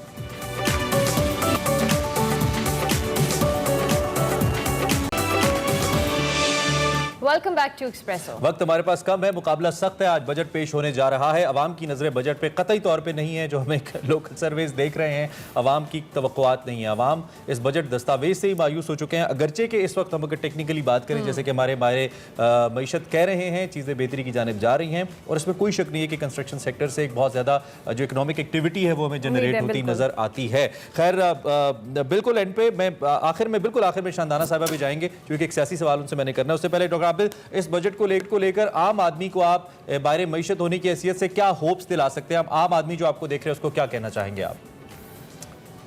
आम आदमी जैसे आप कहते हैं, अभी मैं आपको फिगर दे सकती हूँ कि नहीं शानदारा, ये सवाल मेरा डॉक्टर आबिद से, मैं आपसे आखिर में सवाल अच्छा। करूंगा डॉक्टर आबिद के बाद। जी डॉक्टर साहब, देखिए, ये 2-3 अलग स्ट्रेटजीज और पॉलिसीज होती हैं। एक है ग्रोथ हासिल करना, दूसरा है आम शहरी को रिलीफ देना और तीसरा है महंगाई को रोकना। जो बजट से लोगों को खौफ या बहुत ज्यादा तवक्कुआत, वो मेरा ख्याल आप इसलिए नहीं होना चाहिए कि आम शहरी को जिन चीजों से तकालीफ पहुंचती है वो बजट का हिस्सा नहीं है। आम लोगों को तकलीफ पहुंचती है बिजली के टैरिफ से, वो डिटरमिन कर रही होती है, उनको तकलीफ पहुंचती है पेट्रोल की या डीजल की कीमतों से, वो अब ओगरा में उसका डिटरमिन करती है। तो बजट में तो ये चीजें नहीं है। बजट में जो आपको नजर आएगा कुव्वत खरीद बढ़ाने के एक दो जो मेयर्स हैं, तनख्वाहों का बढ़ना, पेंशन का बढ़ना, टारगेटेड सब्सिडीज की तरफ आना, तो ये कुछ मेयर्स होंगे जो कि डेफिनेटली लोगों की कुव्वत खरीद बढ़ाएंगे। और कुछ ऐसे टैक्सेस अबॉलिश किए जा रहे हैं जो कि मतरूक थे, मौजूद तो थे, लेकिन वो सिर्फ न्यूसेंस वैल्यू थी उनकी, उससे कोई रेवेन्यू इकट्ठा नहीं होता था। तो ये चीजें जो होंगी ये थोड़ा सा पॉजिटिविटी की तरफ लेके जाएंगे। कह रहे हैं कि इसमें कुछ ऐसे इम्पैक्ट, ऐसे इक़दाम मैक्रो लेवल पे हैं जो कि आवाम की कुव्वत खरीद बेहतर करेंगे, यानी कि उनकी आमदनी और इनकम में जो फासला है उसको थोड़ा कम करने में मदद करेंगे। डॉक्टर इकराम, आप क्लोजिंग रिमार्क्स कुछ भी देना चाहें इस बजट को लेकर, आम आदमी जो आपको देख रहा है उसके लिए? लोगों को रिलीफ देने के लिए जो हमारे यहाँ अफरात-ए-ज़र का मसला जो है, दरअसल वो उसको हम अपनी टर्म में कॉस्ट पुश कहते हैं। यदि ये डिमांड ड्रिवन नहीं है, ये कॉस्ट की वजह से है। आपकी जब एनर्जी महंगी होती है तो जाहिर है उसका फ़र्क हर चीज़ों के ऊपर आता है। आप अपनी पैदावारी लागत कैसे कम करेंगे अगर इसकी तरफ तवज्जो दें, और सूबे जहाँ होर्डिंग होती है, ब्लैक मार्केटिंग होती है, वहाँ थोड़ा इशू इन्फोर्समेंट ऑफ लॉ का है, वो वहाँ बेहतर करें। और वफाक जो है वो इसके अंदर जो पैदावारी लागत में अपने टैक्सेस हैं उसको ज़रा वसी और बुनियाद कर ले और शरह कम कर दे, तो मेरा ख्याल है कि हम देखें कि चीज़ों की कीमतों में भी एकदम कमी हो सकती है। मेरे हिसाब से मुश्किल नहीं है। आपने भी मैनेजमेंट की जानिब इशारा किया, और डॉक्टर आबिद साहब हमें एक प्रोग्राम में बता चुके हैं कि गवर्नमेंट इस पे काम कर रही है, एक डाटाबेस मैनेज किया जाए। शानदाना साहब, आखिरी सवाल बजट से नहीं है, सियासी सवाल है। बड़ा प्रेशर है हुकूमत के ऊपर बजट मंजूर करवाने के लिए, उसको हुकूमत कैसे मैनेज करेगी? और आज जैसा कि आपने अपोजिशन का जिक्र किया, अपोजिशन ने ऐलान किया कि आपको भरपूर टफ टाइम दिया जाएगा तरीन साहब को ड्यूरिंग हिज बजट स्पीच। क्या इरादे हैं आपके, कैसे डिफेंड करेंगे इसको आप? देखिए, थोड़ी सी मैच्योरिटी की जरूरत है पाकिस्तान की जमहूरियत में। आप एक किसी दूसरे से तकरार या बहस व मुबाहिसा तभी करेंगे जब उसकी बात सुनेंगे। और अगर हम मुसलमान अपने आप को ना भी कहें, हम अपने आप को इंसान, एक बेसिक लेवल पे कॉन्वर्सेशन जब होती है वो दो लोगों की होती है। तकरार तभी होती है जब आप बहस सुन लें। तो अगर आज वो नहीं सुनना चाहते तो इन सम सेंस हम जीत चुके हैं पहले से। अगर बैठ के सुन ले, आराम से सुन ले, तहम्मुल से सुन ले और फिर इस पे तनकीद की जाए। आपने पिछले साल देखा होगा डॉक्टर आयशा गौस पाशा ने बहुत अच्छी तनकीद की, उन्होंने लिखते हैं। इसी तरह पीपल्स पार्टी में भी पढ़े लिखे लोग हैं, नवीद डेरो साहब, मुर्तज़ा महमूद साहब। तो मैं ये तवक्को रखती हूँ कि हमारी जनरेशन में एटलीस्ट इतनी समझ होनी चाहिए, अगर हम बाहर मुल्कों की टीवी शो देखते हैं, बाहर मुल्कों के प्रोडक्ट्स इस्तेमाल करते हैं, तो बाहर की जो डेमोक्रेसीज है उनका भी बेसिक तरीका है कि बात सुन लेते हैं और फिर आप उस पे असल में मसला ये है कि पिछले 10-15 सालों से जब से हमने माला और बजट देख रहे हैं, कोई किसी को नहीं सुनता ना। आप भी नहीं सुनते थे जब लीग बजट देती थी। अब वो फिर कैसे तमाशा होता है। ये नहीं होना चाहिए। एक अच्छी जमहूरी रिवायात भी होनी चाहिए, और ये इंपॉर्टेंट दस्तावेज है, मुल्क के अगले साल के जो माशी मुस्तकबिल है उसको तय करती है। बहरहाल बेस्ट विशेज है हमारी, ओबियसली पाकिस्तान की बेहतरी हमारी सबकी ख्वाहिश है, वो होनी चाहिए। आप तीनों मेहमानों का बहुत वेलकम बैक टू एक्सप्रेसो। बात करेंगे PSL 6 की। तो कल 2 मैचेस थे, दोनों बहुत इंटरेस्टिंग रहे। और कल क्या हुआ इमरान? कल मुल्तान सुल्तान्स ने कराची किंग्स को 12 रन से हरा दिया। कराची किंग्स को सरप्राइज मिल गया। और कल 2 मैचेस थी जी, दोनों के अंदर जो टीमें चेस कर रही थी वो हार गई। PSL में तब्दीली आ नहीं रही, तब्दीली आ गई है। और ये वो बात है जिसकी जाने मिर्जा साहब इशारा करते रहे कि जो कंडीशंस हैं वो तब्दील हैं। ये कराची नहीं है मेरे दोस्तों। कराची नहीं है, लेकिन कराची किंग्स के लिए कल वैसे शॉक है।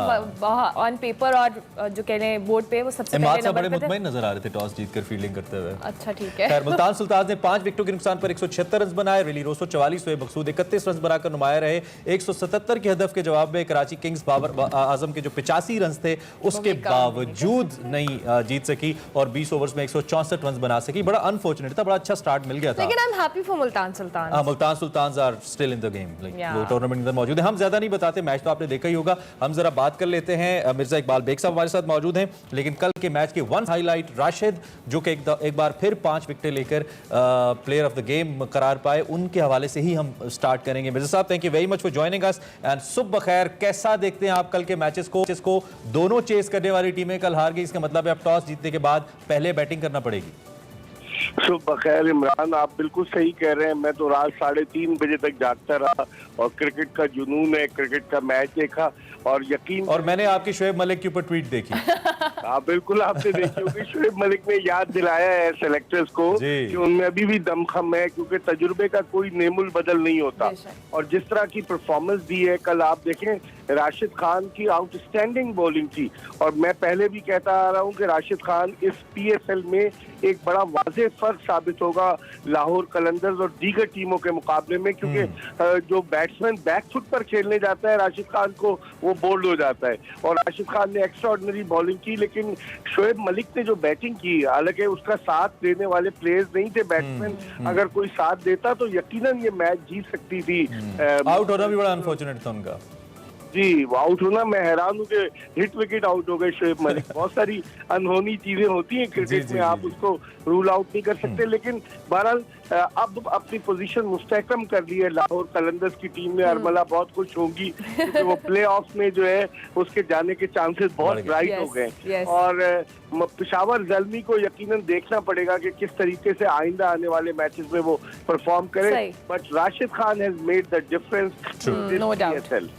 मिर्जा साहब, आज के मैच पे भी एक कमेंट, कोयटा ग्लैडिएटर्स इस्लामाबाद यूनाइटेड का आज मैच है, किस तरह से देख रहे हैं आप? देखिए, कोयटा ग्लैडिएटर्स की टीम जो एक जमाने में जब PSL शुरू हुई, पहले फाइनल में पहुंची, फिर कोयटा ग्लैडिएटर्स दूसरे फाइनल में पहुंची, एक टूर्नामेंट जीती। लेकिन कोयटा ग्लैडिएटर्स के लिए बड़ा चैलेंजिंग टास्क होगा। मैं समझता हूं कि कोयटा ग्लैडिएटर्स को अपनी पूरी 100% देनी होगी अगर इस्लामाबाद यूनाइटेड को हराना है। और ये जो हमने वीजे के लिए देन फ्लाइट के लिए इतने चक्कर सरफराज को लगवाए थे, डबल करंटीना करवा दिया उनका, ये हमें लगता है आज के मैच में थोड़ा गुस्सा निकालेंगे। बड़े एम्बिशियस कैप्टन है और बड़े कामयाब कैप्टन पाकिस्तान के लिए भी रहे। वो आपकी बात सही है कि सरफराज अहमद जो है वो जवाब तो देंगे कि जिस तरीके से वो 4 दिन होटल में रहे, कराची एयरपोर्ट गए, वहां से वो वापस गए, तो फ्रस्ट्रेशन तो बहुत थी उन्हें। और मुझे लगता है कि आज के मैच में सरफराज जो है वो जवाब देंगे और सरफराज को देना भी चाहिए, क्योंकि वो बड़े श्रूड कैप्टन है। अगर कप्तानी की बात करें तो उनकी कप्तानी की सलाहियतों से इनकार मुमकिन नहीं। और Sarfaraz Ahmed can be a big difference, वो अगर आज के मैच में कप्तानी भी करे और बैटिंग भी, क्योंकि उनकी बैटिंग जो है सरफराज अहमद की, एक मैच में उन्होंने मिस सेंचुरी भी बनाई आज जब कराची में मैच हुआ था। मैं समझता हूँ और बड़े दुखी भी हो जाते थे हार के। अच्छा मिर्जा साहब, आपको लगता है कि जो इस्लामाबाद यूनाइटेड जो कि मैच पहला उन्होंने खेल चुके हैं और हारा भी था, और वहाँ पे जो हमने गलतियाँ पॉइंट आउट की थी शादाब की कैप्टनसी को लेकर, आपको लगता है कि वो उन चीज़ों पे ओवरकम करेंगे और उस पर वर्क करेंगे? बिल्कुल, उनके लिए एक बड़ा मुश्किल काम है, क्योंकि इस्लामाबाद यूनाइटेड में पहले मिसबाउल हक हुआ करते थे, अब मिसबाउल हक नहीं है। शादाब को उन्होंने कप्तान बनवाया, फहीम अशरफ अनफिट हो गए, वो आज के मैच में नहीं खेलेंगे। तो प्रॉब्लम्स तो है इस्लामाबाद यूनाइटेड के लिए, लेकिन they are gearing up as compare to Quetta. तो मेरे ख्याल में थोड़ी सी एज होगी इस्लामाबाद को, और अपनी गुज़िश्ता मैच की गलतियों से सीखने की भरपूर कोशिश करें। मिर्जा साहब, मुख्तसरन कल चूंकि मुल्तान अनएक्सपेक्टेड मैं कह सकता हूं, वैसे क्रिकेट में कुछ अनएक्सपेक्टेड होता नहीं है, जीत गया, लग नहीं रहा था। सब आपका भी, सारे एक्सपर्ट्स का भी ख्याल था कि मुल्तान शायद कल का मैच, लेकिन बड़ा अच्छा मैच कल का रिजवान ने निकाल लिया मुल्तान के लिए। तो अब क्या हम समझें कि कल के मैच के बाद कोयटा के लिए टूर्नामेंट के अंदर रहना मजीद मुश्किल हो चुका हुआ? बहुत मुश्किल हो जाएगा इमरान, आपने बिल्कुल सही पॉइंट आउट किया। और हम सब एक्सपेक्ट कर रहे थे, कहते हैं ना कि सारे अंदाजे गलत साबित हुए और मुल्तान सुल्तान ने फाइट दी। और ये जो टॉस फैक्टर है मिर्जा साहब, इस पे कमेंट कर दें। पहले तो PSL के आपको मालूम है कि 13 मैचेस ऐसे थे जो कि चेस कर रहा था, वो जीत रहा था, चाहे वो 200 प्लस रन थे। अब तो 140-45 पे भी मैच फंस रहे हैं। वो प्रोग्राम के शुरू में इमरान आपने कहा ना, इस चंके के कंडीशंस डिफरेंट है, यहाँ कंडीशंस डिफरेंट है, जिसकी वजह से ये चीजें हो रही हैं। बहुत शुक्रिया मिर्जा साहब कि आपने अर्ली इन द मॉर्निंग हमें ज्वाइन किया। PSL मैच होने वाला है, आप देखिएगा, हम भी देखेंगे। यूनाइटेड भी विन। मिलते हैं एक ब्रेक के बाद।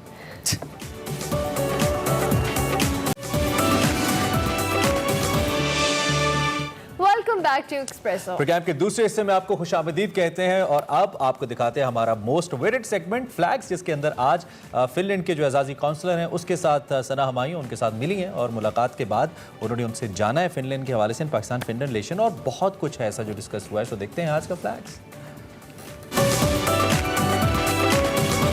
अस्सलाम वालेकुम, दिस इज़ सना हुमायूं और आपको फ्लैग्स में एक बार फिर खुशामदीद कहती हूँ।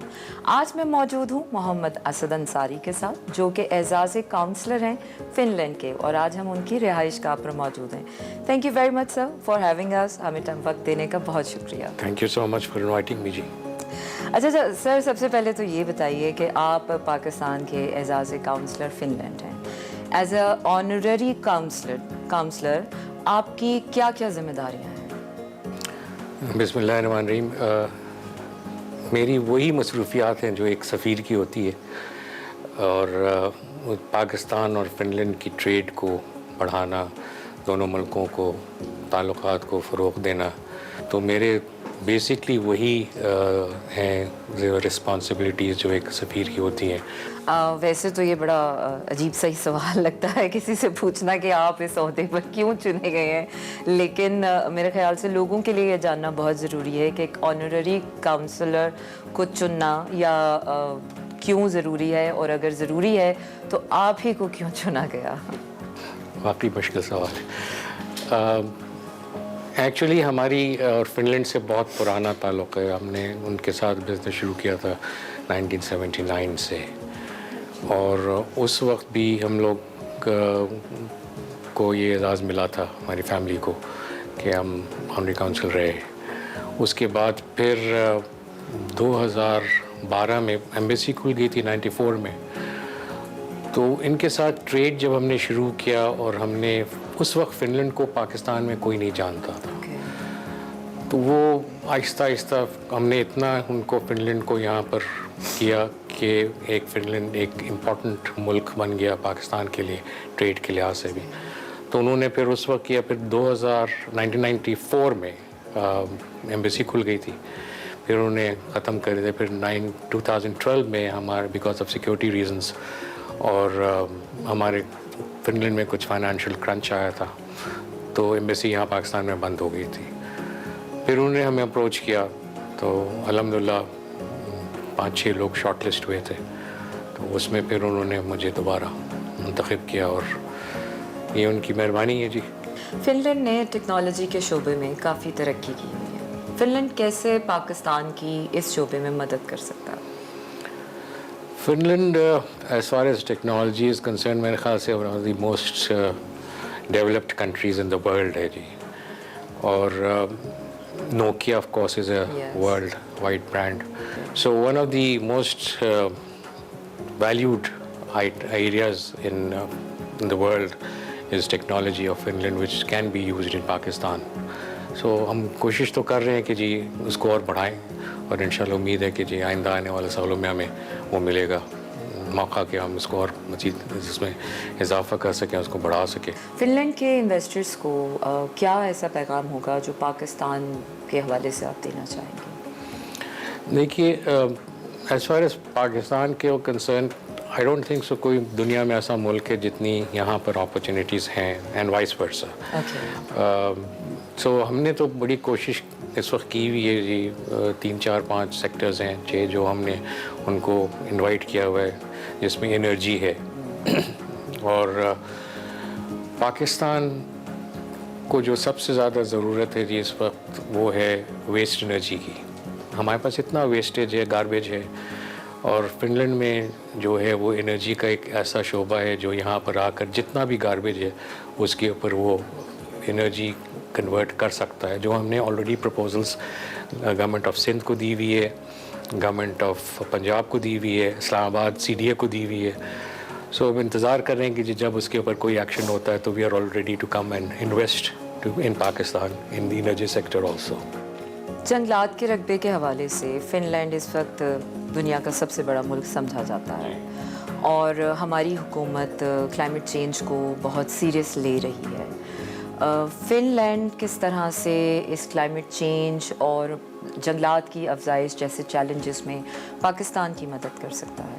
एक मौका आया था कि जब यहाँ पर फॉरेस्ट और क्लीन एंड ग्रीन पाकिस्तान और सुनामी 1 बिलियन और 10 बिलियन, तो मुझे ये पता चला था प्राइम मिनिस्टर का इंटरेस्ट बहुत ज़्यादा था और उन्होंने मेंशन भी किया था किसी जगह कि जी फिनलैंड से, तो मुझसे रब्ता किया गया और मैं गया फिनलैंड ख़ास तौर पे ख्वाहिश पे, और वहाँ से मैं कंपनीज लाया और उन कंपनीज ने पेशावर में 1 बिलियन सुनामी के साथ काम किया और अभी भी मिनिस्ट्री ऑफ क्लाइमेट चेंज के साथ वर्ल्ड बैंक WWF के साथ वर्ल्ड बैंक के प्रोजेक्ट्स हैं जो ये लोग कर रहे हैं और अल्हम्दुलिल्लाह काफ़ी कामयाबी के साथ हम कर रहे हैं। और अब हम एक डेलीगेशन जाने लगा है जो फिनलैंड की फॉरेस्ट डिपार्टमेंट और क्लाइमेट चेंज के लोगों से वहाँ मिलेगा और वहाँ की टेक्नोलॉजी को यहाँ पर लाकर इम्प्लीमेंट करेंगे हम इंशाल्लाह। This is a wonderful. This is very good जी। Yes. अच्छा, फिनलैंड बिजनेस काउंसिल के बारे में बताइए कि ये काउंसिल कैसे काम कर रहा है। एक हमारा जो आपस में इंटरेक्शन फिनलैंड के साथ जो काउंसिल हमने बनाई थी, बनाई थी, जो हम यहाँ सेमिनार्स करते थे, जिसमें हम इन्वेस्टमेंट अपॉर्चुनिटीज़ उनको बताते थे। फिनलैंड से कंपनियाँ आती थी जो पाकिस्तान चैम्बर्स के साथ, इस्लामाबाद चैम्बर के साथ हमने किया, फैसलाबाद चैम्बर्स के साथ हमारी मीटिंग हुई। लास्ट जब हमने किया था उसके बाद तो बहुत ज़्यादा प्रोग्रेस हुई थी और इस कोविड की वजह से 2 साल थोड़ा सा हम लोग विज़िट्स वगैरह हमारे ख़त्म हो गए हैं, वहाँ से भी कोई नहीं आ रहा है, हम भी नहीं जा सक रहे हैं, लॉकडाउन्स हैं। तो वो जैसे ही कोविड ख़त्म होगा तो ये जो बिज़नेस काउंसिल्स है ये दोबारा एक्टिवेट होगी। तालीम के शोबों में दोनों ममालिक किस तरह से एक दूसरे से ताउन कर सकते हैं? कोई स्टूडेंट एक्सचेंज प्रोग्राम, बिकॉज पाकिस्तानियों का मोस्ट फेवरेट डेस्टिनेशन होता है फिनलैंड, तो स्टूडेंट्स को फैसिलिटेट करने के लिए कोई पॉलिसीज़ हैं जिन पर काम किया जा रहा है? जी, आपको इट इज़ क्वाइट इंटरेस्टिंग कि हर रोज़ हमें पास लिस्ट ऑफ ईमेल्स होती हैं, लाइंस होती हैं स्टूडेंट्स के जाने के लिए, क्योंकि हमारा एक स्पेशल स्कॉलरशिप है। रिसेंटली एजुकेशन मिनिस्टर साहब के साथ भी हमारी इंटरेक्शन हुआ था, तो स्टूडेंट्स का बहुत इंटरेस्ट है हमारा, जो हम चाहते हैं कि जाए वहाँ पर अब, और जितना हमारा वहाँ पर जो चीज़ें हैं उससे फैसिलिटेट और मुफीद हो उनसे। अच्छा सर, मुझे ये बताइए कि आने वाले वक्तों में क्या हम उम्मीद कर सकते हैं कि फ़िनलैंड की हायर मिनिस्ट्री से यहाँ पर कोई डेलीगेशंस आए हुकूमती सतह पर? जी, जैसे मैंने पहले बताया था कि आफ्टर वेरी लॉन्ग गैप हमारी डिप्टी मिनिस्टर आई थी यहाँ पर, और ये रेसिप्रोकल बेसिस पे होता है और हमने भी फिर यहाँ से इन्विटेशंस दी हुई हैं और फ्यूचर में हमें 3 सेक्टर्स में, जैसे मैंने कहा कि फॉरेस्ट से तो जा रहा है डिपार्टमेंट से पूरा डेलीगेशन क्लाइमेट चेंज का, और हेल्थ में हमने उनको इनवाइट करना है, एजुकेशन में इनवाइट करना है, और एजुकेशन मिनिस्टर साहब और फॉरेन मिनिस्टर जो हमारे हैं शाह महमूद कुरैशी साहब, उनकी भी एक इनविटेशन आई हुई है जो हमने वी आर वेटिंग कि इंशाल्लाह जैसे ही एक्सेप्ट होता है इनविटेशन तो फॉरेन मिनिस्टर साहब का डेलीगेशन जाएगा फिनलैंड और वहाँ एक्सप्लोर करेगा कि हमारे ताल्लुकात और मज़ीद कैसे इम्प्रूव कर सकते हैं। Thank you very much sir.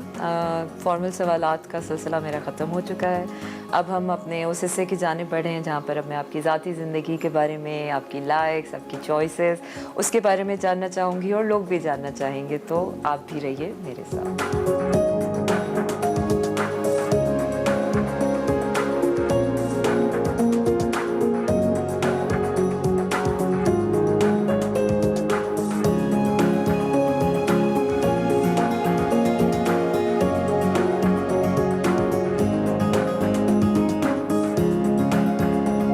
सबसे पहले तो thank you for having me and you have such a beautiful garden. It's an honour जी, you are most welcome. Thank you very much.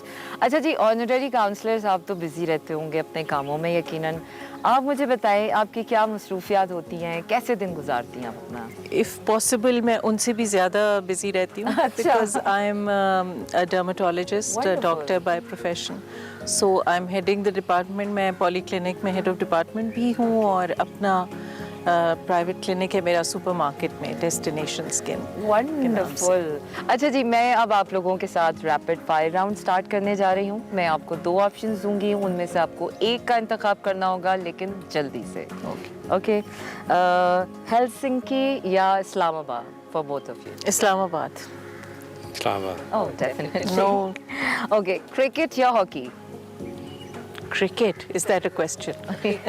Cricket. Oh, wonderful. Okay, reading or cooking? None of those. Reading, I'd say. What you have Big to choose reading. one. Reading. Okay, then it's good. Mountains or rivers? Rivers.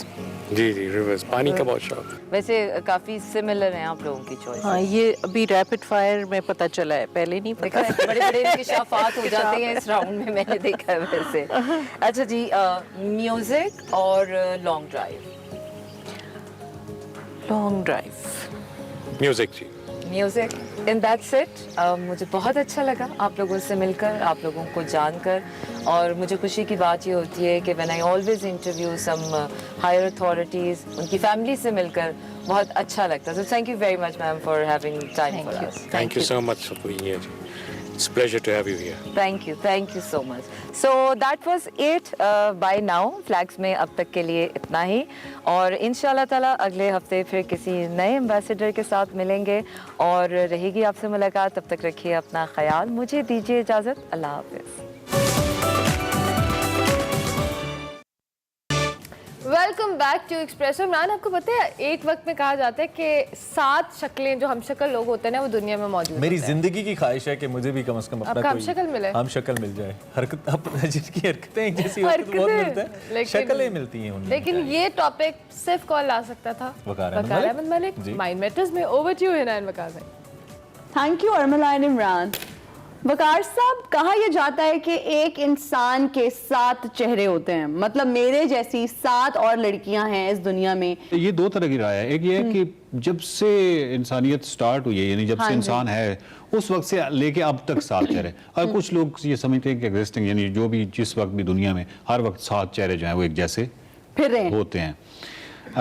ऐसा है नहीं। अच्छा, इसमें एक और चीज़ भी है कि आपने एक बहस सुनी होगी कि कोई बंदा कहता है कि ये फलां की शक्ल जो है ये फलां से के साथ मिलती है, और एग्जैक्टली दूसरा बंदा कह रहा होता है कि नहीं नहीं, मेरा नहीं ख्याल कि इसकी शक्ल उसके साथ मिलती है। ठीक है, तो इसकी क्या वजह है कि कुछ लोगों को वो मुमासलत क्यों नजर आती है, कुछ लोगों को वो मुमासलत क्यों नजर नहीं आती, और इस पे हम आखिर पे जाएंगे कि क्या दुनिया में वो 7 चेहरे होते हैं या नहीं होते। अच्छा। लेकिन सबसे पहले हमें ये समझने की जरूरत है कि जो फेस रिकॉग्निशन है या जो चेहरा पहचानना है, ये एक बहुत ही पेचीदा तरीन अमल है इंसानी दिमाग का। मिसाल के तौर पे आपका चेहरा जब मेरे सामने आता है, तो आपका ये जो नोज है, इसकी जितनी भी जियोमेट्री है या ये, इसके हवाले से सर्टेन न्यूरॉन्स हैं, ये अलग से कोड है, आईज का अलग से कोड है, ये लिप्स, और ये तमाम फेस की एक एक चीज का अलग से एक पूरा मैप है। अच्छा, मेरे ब्रेन में इतनी कॉम्प्लेक्स चीज है। जैसे ही आप मेरे सामने आती हैं, तो ये आपको पता है कि सेकंड के कहीं मतलब लाखवें हिस्से में मुझे पता चल जाता है कि ये हिना है। अच्छा। लेकिन अगर उस कॉम्प्लिकेशन यानी उसको वो जो प्रोसेस को अगर हम देखें तो वो बहुत ही पेचीदा है, और एक खास सर्टन मेरे दिमाग के अंदर आपके फेस के वाले से मैप बना हुआ है।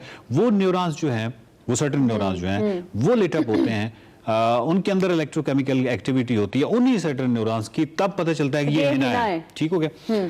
और मेरी जो कैपेसिटी है वो तकरीबन 5000 फेसेस की है। ठीक है, 5000 मैक्सिमम, 5000 फेसेस से ज्यादा नहीं। आप समझ सकती हैं कि कुछ लोग जो हैं वो क्यों समझते हैं कि वो फलां के साथ मुमासलत है, और कुछ लोगों को क्यों नजर नहीं आ रही होती। बिकॉज इमेजिन कीजिए ना कि हर बंदे के अंदर एक डिफरेंट मैपिंग है।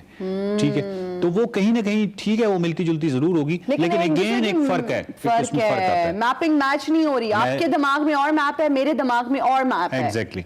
अच्छा, जो फेशियल एनाटॉमी है, ये इतनी बड़ी साइंस है। ये इसको जो तफ्तीशी मामला होता है जिसमें चेहरा पहचानना होता है, कहीं पे अगर कोई हादसा हुआ है या किसी भी जगह पे कोई चोर डाकू या किसी मामले में जो एनी शाहिद होता है या गवाह होता है, जो जिसने उस वक्त उस इवेंट को देखा होता है, तो उस सिलसिले में उससे पूछा जाता है कि वो चेहरा किस हद तक। अच्छा, ये अब अगर हम साइकोलॉजी की तरफ जाएंगे या ब्रेन की तरफ जाएंगे तो ये बहुत कॉम्प्लिकेटेड चीज़ है, क्योंकि अगर मैं आपको उस फेस के हवाले से थोड़ी देर कन्विंस करने की कोशिश करूँ कि उसका वो फलां से फेस मिलता था या कोई, तो थोड़ी देर के बाद आप कन्विंस होना स्टार्ट हो जाएंगी, अंदर वो सर्टेन न्यूरॉन्स जो हैं वो उस तरीके से मिलाना शुरू कर देंगे, तो किसी की जिंदगी का सवाल होता है। तो ये बहुत ही हसास मामला होता है कि अगर आप किसी गवाह से, और फिर स्पेशली अगर उससे पूछना भी है तो एक जनरल आप उससे आइडिया जरूर ले लेते हैं, लेकिन अगर आप उसको कहना शुरू कर देंगे तो वो शक्ल वही बनाना शुरू कर देगा। आप यूं समझ लें कि जो फेस है, ह्यूमन फेस जो है, इट्स जस्ट लाइक फिंगरप्रिंट या डीएनए, ये कभी मैच नहीं कर सकता। पूरी दुनिया में जितने फेसेस हैं उनमें से कोई फेस किसी फेस के साथ मैच नहीं कर सकता। जिस तरह फिंगरप्रिंट मैच नहीं कर सकता, जिस तरह डीएनए मैच नहीं कर सकता। तो फिर हमें एक दूसरे हमें ये क्यों लगता है कि हम शक्ल है, ये तो उसका हम शक्ल है यार, उससे बिल्कुल शक्ल मिल रही है। लेकिन इस तरह के आपको केसेस आपको नेट पे, इंटरनेट पे, वेबसाइट्स पे मिल जाएंगे जहाँ पे दो किसी अदाकार के साथ किसी की 100% मिलाई गई। आजकल तो सोशल मीडिया पे बहुत अगर वो, और बहुत सारे एक्सपर्ट ओपिनियन भी आपको मिल जाएंगे। जब आप एक्सपर्ट ओपिनियन को सुनेंगी तो आप उसके बाद जब उनकी पॉइंट ऑफ व्यू से देखेंगे, वो पूरी आपको ज्योमेट्री दिखाएंगे। ठीक है, सिर्फ एक नाक की ना कोई इतनी ज्योमेट्रिकल शेप्स हैं, यानी जब आप मेजर करते हैं एक नाक को पता नहीं किस किस साइड से, तो आप जब एक्सपर्ट ओपिनियन देखेंगी या सुनेंगी तो उसके बाद यकीन कीजिए कि आप लगेगी हाँ यार इस फेस ये तो बिल्कुल डिफरेंट है। मसलन एक चोर पकड़ा गया, वो चोर किस तरह पकड़ा गया कि उसने अपने आप को वैसे तो पूरा मास्क किया हुआ था, तो वैसे तो उसने अपनी तरफ से चेहरा छुपाया हुआ था, कान नजर आ रहे थे। ठीक है, अब जो एक्सपर्ट होते हैं जो फेशियल के एनाटॉमी के जी, मतलब उनसे अगर आप पूछें तो उनके नजदीक दुनिया में कोई कान जो है वो एक दूसरे साथ नहीं मिलता, सबके कान डिफरेंट है। सिर्फ उस कान की वजह से उसको पकड़ लिया। थॉर्न एक ऑर्गेनाइजेशन है, thorn.org, उसने बड़ा अच्छा काम किया है, मतलब वो फेस रिकग्निशन के वाले से बहुत ही अच्छी वेबसाइट है। उसने जो सेक्सुअल अब्यूज होता है या बच्चे जो इस मामले में इस्तेमाल होते हैं इंटरनेट पे, तो वो फेस रिकग्निशन को इस्तेमाल करती हुए उन्होंने सिर्फ 2020 में 2020 में 79,000 फाइल्स जो है वो रिमूव करवाई हैं, क्योंकि उन्होंने किस तरह सॉफ्टवेयर बनाए हुए जहाँ पे वो फेस रिकग्नाइज करता है, कोई एक बच्चा या कोई भी इस तरह है तो वो हर जगह पे वो फाइल्स या जो भी उससे सिमिलर उसको पता चल जाता है, तो उस वहां से उन्होंने इस तरह की रिमूव करवाया है और लोगों को पकड़वाया है। तो इस हवाले से तो और कंप्यूटर को इस्तेमाल करना और आर्टिफिशियल इंटेलिजेंस को इस्तेमाल करना इस हवाले से ये इसलिए भी शायद ज़रूरी है क्योंकि एक तो हमारी बायोलॉजिकल कैपेसिटी 5000 की है, उसका प्रॉब्लम ये है कि अभी शुरू में क्योंकि एआई अभी इनिशियल स्टेजेस पे है कि उसको खुद सेल्फ लर्न करना पड़ेगा ये फेस रिकग्निशन को, लेकिन वंस वो करना शुरू कर देगी, यानी खुद लर्न करना शुरू कर देगी, तो यकीन कीजिए कि फिर एक टाइम आएगा कि वो एक्चुअली वो तो मिलियंस ऑफ फेसेस का रिकॉर्ड भी रख सकती है, उनको पहचान भी सकती है और वो हमें मदद भी दे सकती है। मुझे इस वक्त उस डिसऑर्डर का बिल्कुल नाम नहीं याद है, एक डिसऑर्डर है जिसमें कि फेस रिकग्निशन जो है वो आपकी खत्म हो जाती है, तो आप कोई भी फेस दुनिया का बेशक नजदीक तरीन ही कोई एक्चुअली फेस आप रिकग्नाइज ही नहीं कर सकते, तो इस तरह के डिसऑर्डर भी है कि आपने अंदाजा लगाया कि ये कितना कॉम्प्लिकेटेड प्रोसेस है फेस को रिकग्नाइज करना। हर टाइम हम तो बहुत सी चीजों को फॉर ग्रांटेड लेते हैं ना कि मतलब जिधर देखते हैं तो हमें जो भी फेस नजर आता है तो सेकंड के लाख में से हमें पता चल जाता है कि कौन है, लेकिन पीछे कॉम्प्लिकेटेड प्रोसेस होता है। दुनिया में कोई फेस जो है वो दो एक दूसरे से नहीं मिलता, कोई इंसान के साथ चेहरे नहीं है, आप यूनिक हैं, आप खूबसूरत हैं, आप अनोखे हैं, आप कुदरत का एक वाहिद शाहकार है, आप मैचलेस हैं। अपनी खूबसूरती को एम्ब्रेस करें और इसको जो है ना सेलिब्रेट करें। Thank you so much for your time Waqar साहब। Welcome back to espresso. Programme में आगे बढ़ें और अब आपको बताएं आपके दिमाग के हवाले से। दिमाग इंसानी जिस्म का एक पेचीदा तरीन उज़्व है जो कि 1 खरब से ज़ायद खलियात पर मुश्तमिल होता है। इससे पहले माइंड मैटर्स में भी कुछ ऐसी बात हो रही थी। इंसानी दिमाग आसाब और हराम मगज़ से मुताल्लिक इसमें जो केसेस हैं वो बहुत ज़्यादा देखने को मिलते हैं, लेकिन पाकिस्तान में इसका इलाज बाकी मसाइल के मुकाबले में बहुत नायाब था इससे पहले। लेकिन आज हमारे साथ एक ऐसी शख्सियत मौजूद हैं जिनको हम यहाँ पर लेके आए हैं, जो कि consultant neuro and spinal surgeon हैं। उन्होंने 20 साल तक अमेरिका में अपनी खिदमात सर अंजाम दी हैं। Lahore general hospital, Punjab institute of neuro sciences में बतौर सरबरा इस वक्त खिदमात सर अंजाम दे रहे हैं और उन्होंने इस इम्पॉसिबल को पाकिस्तान जैसे मुल्क में पॉसिबल किया है। और अब आने वाले वक्त में हम मेडिकल टूरिज्म जैसे सब्जेक्ट को फोकस कर रहे हैं because of personalities like him. आप स्क्रीन पे देख भी सकते हैं। डॉक्टर आसिफ बशीर साहब हमारे साथ इस वक्त स्टूडियो के अंदर मौजूद हैं। बहुत शुक्रिया डॉक्टर साहब एंड वेलकम टू एक्सप्रेसो। आज का टॉपिक हमारा बहुत इंपॉर्टेंट है and you have been really working hard for that. हम जानना चाहेंगे सबसे पहले कि हम जब एक न्यूरोसर्जन की बात करते हैं, न्यूरोलॉजी की बात है, आपके दिमाग के हवाले से इसमें बहुत सारे इश्यूज होते हैं या बहुत सारे मामलात होते हैं जो लोगों को बताने की ज़रूरत होती है। हम सबसे पहले इन इश्यूज़ को डिस्कस कर लेते हैं कि क्या क्या मसाइल होते हैं बेसिकली। So पहले आपने जिस तरह first of all thank you for having me and it's a pleasure to come on Express, especially on Expresso. So you mentioned about neurology and neurosurgery. Yeah. So दोनों में फ़र्क ये है, neurologist जो diagnose करते हैं इसको brain and spine disease को, and neurosurgeons उसको treat करते हैं surgically. सही। So हमेशा से जिस तरह being a neurosurgeon also हमारी यही we enforce के किसी तरह किसी भी चीज़ को क्या हम सर्जरी के बगैर ट्रीट कर सकते हैं। जिस तरह मैं this is my motto, the best surgery is no surgery. If you can manage it without surgery that is the ideal thing, specially for back pain, neck pain and all that. लेकिन when you need a neurosurgeon you have to find the options उससे करवाएं। तो अब इसमें है कि जो brain है और spine they are all part of a central nervous system.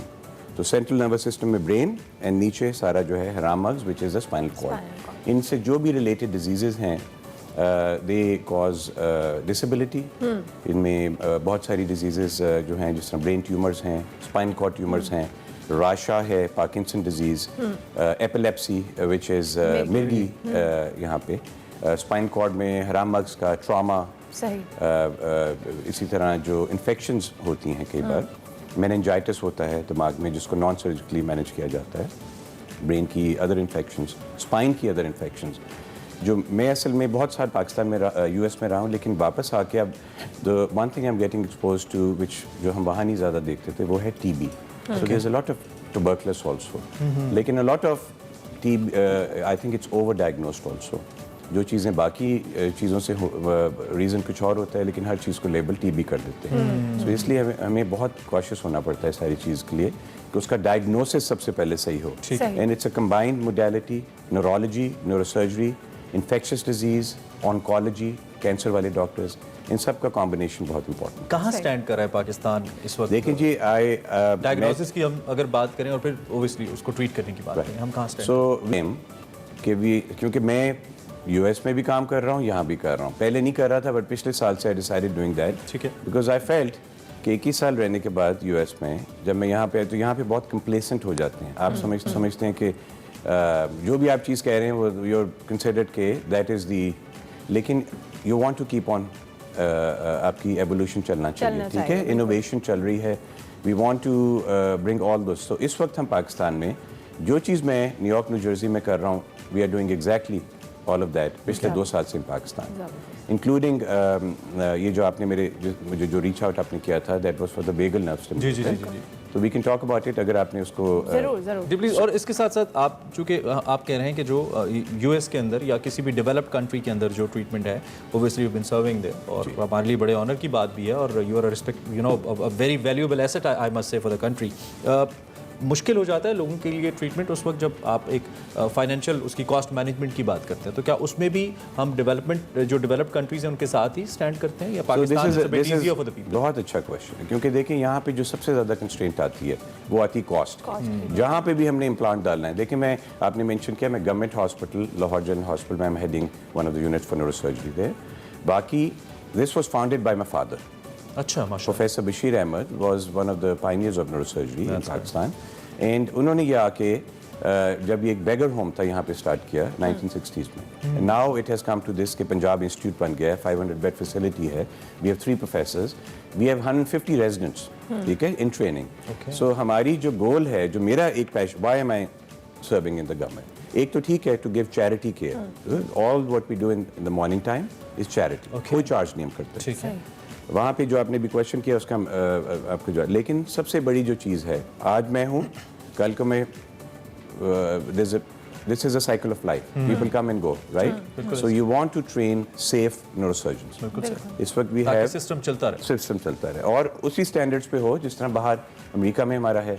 So fortunately we have now 15 women training in neurosurgery हमारी, अभी बल्कि फर्स्ट प्रोफेसर बल्कि अपॉइंट हुई हैं इन न्यूरोसर्जरी, इसी तरह असिस्टेंट प्रोफेसर्स, हमारी registrar, so all of these, इसी तरह जो बाकी मैन तो पहले ही ट्रेन हो रहे थे, तो उसको कॉस्ट पे अब लेट्स टॉक अबाउट इट। सरकारी सेटअप में it is a struggle, I have struggled also, मेरे ख्याल में हर गवर्नमेंट का होता है कि किसी तरह वो गवर्नमेंट हॉस्पिटल्स को बेस्ट पॉसिबल करे. It's current government is trying the best also. But ये कि एक इम्प्लांट जो कि अगर मैं आपको एग्जांपल देता हूँ, डीप ब्रेन स्टिमुलेटर सर्जरी, बल्कि पिछले हफ्ते we just did the first one, जिसका अभी हमने न्यूज़ में नहीं ब्रेक किया. ठीक है. बिकॉज मुझे एक जिंक्स होता है. I don't want the public to know till we done it and the patient is done well. ठीक. अभी लास्ट जुमे को, फ्राइडे को, we did the first deep brain stimulator for Boston Scientific. अच्छा. ये सब कॉन्टिनेंट में, इंडिया में पहले हुआ है, बट अब हमने यहाँ पे इसको प्राइवेट सेक्टर में किया है at a fraction of the cost, जो कि पेशेंट नेक्स्ट डे वो भी घर चला गया. इससे पहले हम बहुत डीप ब्रेन स्टिमुलेशंस कर चुके हैं फॉर राशा, एपिलेप्सी के लिए भी एंड अदर इंडिकेशंस. लेकिन अगेन इसकी जो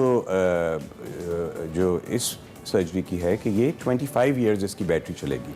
दिस इज अ रिचार्जेबल. जिस तरह आपकी इलेक्ट्रिक कार्स हैं, उसी तरह this is an electric stimulator. ये में अमेरिका में तो रूटीनली हम करते हैं. और similar to that vagal nerve stimulator which is for epilepsy. Now this is not for everybody. जब से हमने ये सर्जरी वेगल नर्व स्टिमुलेटर किया है और हमने डाला है, फिर वो समहाउ यूएस एम्बेसीज ने और सब ने उसको बहुत पिकअप कर लिया. So cost, let's talk about. So cost जो यूएस में है उससे तो ये 1/10 है. ठीक है. लेकिन same in the quality, like the outcome. And same surgeon, same equipment, same surgery. They go home 3 hours later. This is all outpatient surgery. जो हम इस वक्त स्पाइन में कर रहे हैं, ब्रेन में कर रहे हैं, minimally invasive surgery. सही. नाक के थ्रू एंडोनेजल एंडोस्कोपिक सर्जरी, और हमारी साथ टीम्स कर रही हैं. मतलब ये ट्रेनिंग देम इन वेज कि जिससे पूरी जनरल पब्लिक को फायदा हो. ये कह रहे हैं कि कॉस्ट काफ़ी कम है. तो कॉस्ट जो है एज कम्पेयर टू यूएस तो बहुत कम है. लेकिन जब हम मैस स्केल पे जाएंगे, मेरा अपना बिलीफ ये है कि पाकिस्तान में we can further constrain that. और इसमें जो बड़ी कंपनीज हैं, जिस तरह मेट्रॉनिक है, बॉस्टन साइंटिफिक है, एबट है, these are big giants pharmaceutical companies, right. When they see कि एक चीज़ पाकिस्तान में वैसी हो रही है जैसे यूएस में हो रही है, लेकिन उसको अगर हम कॉस्ट को नीचे तभी ला सकते हैं if you do high volume. अगर हम वॉल्यूम बढ़ा देंगे तो कॉस्ट खुद ही कम होगी, राइट. तो this is what we want to strive on. अच्छा डॉक्टर साहब, अभी आपने बहुत सारे इश्यूज को डिस्कस भी किया. हम प्रिवेंशन की तरफ भी आते हैं. बहुत सारे लोगों को आइडिया नहीं होता, खुदा न खास्ता अगर उनके साथ कोई इशू भी है, वो जिस तरह से हम ट्यूबरक्लोसिस की बात कर रहे थे कि बहुत सारे लोग मिसकंसेप्शंस के अंदर शिकार होकर अपना प्रॉपर ट्रीटमेंट नहीं कर पाते. बेसिकली प्रिवेंशन क्या है, किन स्टेप्स पे अमल करके हम पहले इसको प्रिवेंट कर सकते हैं? देखिए जी, this is a very important question. अगर हम डिजीज़ को बचा सकते हैं तो why should we do surgery for this, right. कैसे बचा सकते हैं? देखें, ब्रेन ट्यूमर्स को तो आप नहीं बचा सकते. ब्रेन ट्यूमर्स के जो रीजंस हैं उसमें तो जेनेटिक म्यूटेशन होती है प्राइमरी ब्रेन ट्यूमर्स में, या कुछ होते हैं जो बिनाइन होते हैं, जो कि नॉन जड़ों वाले होते हैं, जो मैंने भी टर्म सीखी पाकिस्तान में आके. और एक जड़ों वाले होते हैं which is the malignant tumour. लेकिन जो other than this is just a part of what we do as neurosurgeon, right. जो मेजर चीज़ आप सड़क पे देखें is trauma, head injury, spine injury. And I am very passionate. मैंने जब से मैं वापस आया हूँ, मैं किसी फोरम पे मुझे मौका मिल जाए, helmet is important but more than that is prevention. How do you prevent it? देखिए जी, मैं बड़े हायर लेवल्स पे भी बोल चुका हूँ, कह भी चुका हूँ, लेकिन मेरा नहीं ख्याल कि इतना आसान है. बिकॉज इसमें इकोनॉमिक इश्यूज़ आ जाते हैं कौम के. हमारे हर फैमिली के घर में मोटर बाइक्स हैं. ठीक है. देखिए, आप उसको तो नहीं आप रोक सकते. आइडियली तो क्या आप रिक्शा और मोटर बाइक्स को बंद कर देते हैं. अब इस्लामाबाद में जाओ तो why is it so safe to drive in Islamabad? Accidents कम है वहाँ पे, बिकॉज मोटर बाइक जो है आपको सिटी के अंदर नहीं नजर आ रहा. मोटर बाइक तो चलनी है, तो अगर मोटरसाइकिल को आपने रखना है तो all you want to do is, and again I am going to say this again to all the people who matter, कि अगर किसी तरह आप मोटर बाइक को लेफ्ट लेन में ले आए, हमारी राइट हैंड सड़क है ना, फास्ट लेन, आप उनको सेंटर और राइट में आने ना दें. एक्सीडेंट का इम्कान ही कम करें. उस पे उनको, अगर आपने किसी को पीनलाइज करना है, आपने उसको चलान करना है, तो स्पीड पर ना करें, उनकी लेन पे करें कि जी लेन में ये गाड़ी. और इसी तरह बस जो है वो फास्ट लेन में नहीं उसको आना चाहिए. अमेरिका में देखिए ना, मैं हर 3 महीने बाद न्यूयॉर्क में होता हूँ. अभी भी पिछले महीने भी था, नेक्स्ट मंथ में दोबारा. जैसे ही मैं उतरता हूँ एक सुकून आ जाता है ड्राइविंग में. और यहाँ पे भी मैं इंसिस्ट करता हूँ कि मैं ड्राइव खुद करूँ, लेकिन थोड़ा सा इधर उधर से सुकून इस्लामाबाद में भी आ जाता है, इवन मोटरवे पे आ जाता है, क्योंकि वहाँ पे एक बेहतर. तो आप ये कहते हैं prevention is you keep them on there ठीक है, utilising the time more efficiently. मैं आपसे ये भी पूछना चाहता हूँ कि आम आदमी को नहीं पता होता बहुत सारी जो ब्रेन से रिलेटेड डिजीज़ होती हैं, जैसे कि उन्होंने पहले भी पूछा, तो कौन सी ऐसे पॉइंट्स हैं जिसके ऊपर लेके आपको लगता है कि लोगों को डॉक्टर के पास या किसी मेडिकल सेंटर में जाना चाहिए फॉर अ चेकअप और फॉर अ टेस्ट, ताकि वो ज़्यादा क्रिटिकल होने से पहले पता चल जाए? और पाकिस्तान इसमें स्टैंड कहाँ करता है, रेटिंग क्या है हमारी इसको लेकर? देखिए जी, प्रिवेंशन में तो we are below average. Prevention में तो I think we are below the numbers. तो उसमें तो हमें करना भी नहीं चाहिए। यहाँ पे यू हैव मल्टी टीयर्स चल रहे हैं आपके, लेकिन हकीम भी वही काम कर रहा है। मुझे किसी ने भी पीछे एक व्हाट्सएप पे हर चीज़ चल रही है यहाँ पे। अमेरिका में कोई व्हाट्सएप यूज़ नहीं कर रहा होता, वहाँ पे तो मतलब it's all through email and all that. यही व्हाट्सएप डिसइंफॉर्मेशन बहुत फैलाते हैं। अदर देन अब आप वैक्सीन की एग्जांपल्स ले लें, कितनी आपने डिसइंफॉर्मेशन देखी होगी इस कि भी जिसने लगवा लिया है वो 2 साल के अंदर ये हो जाएगा, वो हो जाएगा एंड ऑल दैट। मकनातीस चिपक रहा है। बिल्कुल। तो I am not the right person to talk about vaccine, but I can tell you vaccination करवानी बहुत इंपॉर्टेंट है। उसके बगैर तो इसी तरह जो है, अगर आप प्रिवेंशन की तरफ जाते हैं, किसी को हेडेक होती है, सर में दर्द होती है, अगर 2 हफ्ते से ज़्यादा होती है, नेक पेन हो रही है, गर्दन में दर्द, कमर में दर्द हो रही है, तो बजाय पीरो शीरों के जाने के उसको इन्वेस्टिगेट करें। कोई अगर आपको लोकल डॉक्टर मिलता है, आई डोंट केयर कि जूनियर है सीनियर है, डॉक्टर सारे अपनी सही इंटेंशन से ट्रीट कर रहे होते हैं, आप उनसे करें और फिर इन्वेस्टिगेट करें। अब CT, MRIs, इमेजिंग तो इज सो फ्रीली अवेलेबल, उसको करें। तो ठीक हो गया, कंसल्ट करें। Thank you very much doctor साहब। इंपॉर्टेंट टॉपिक है, इस पर मजीद भी बात होनी चाहिए, पर अनफॉर्चुनेटली टाइम की शॉर्टेज है, बट स्टिल आपने बहुत सारे कॉन्सेप्ट को क्लियर किया और बहुत अच्छा काम हो रहा है जी पाकिस्तान में इस हवाले से। लव के दोबारा भी किसी निशस्त में जरूर डॉक्टर साहब से। अभी हमें एक ब्रेक लेनी है, ब्रेक के बाद हाजिर होंगे। आप देखते रहिए एक्सप्रेसो।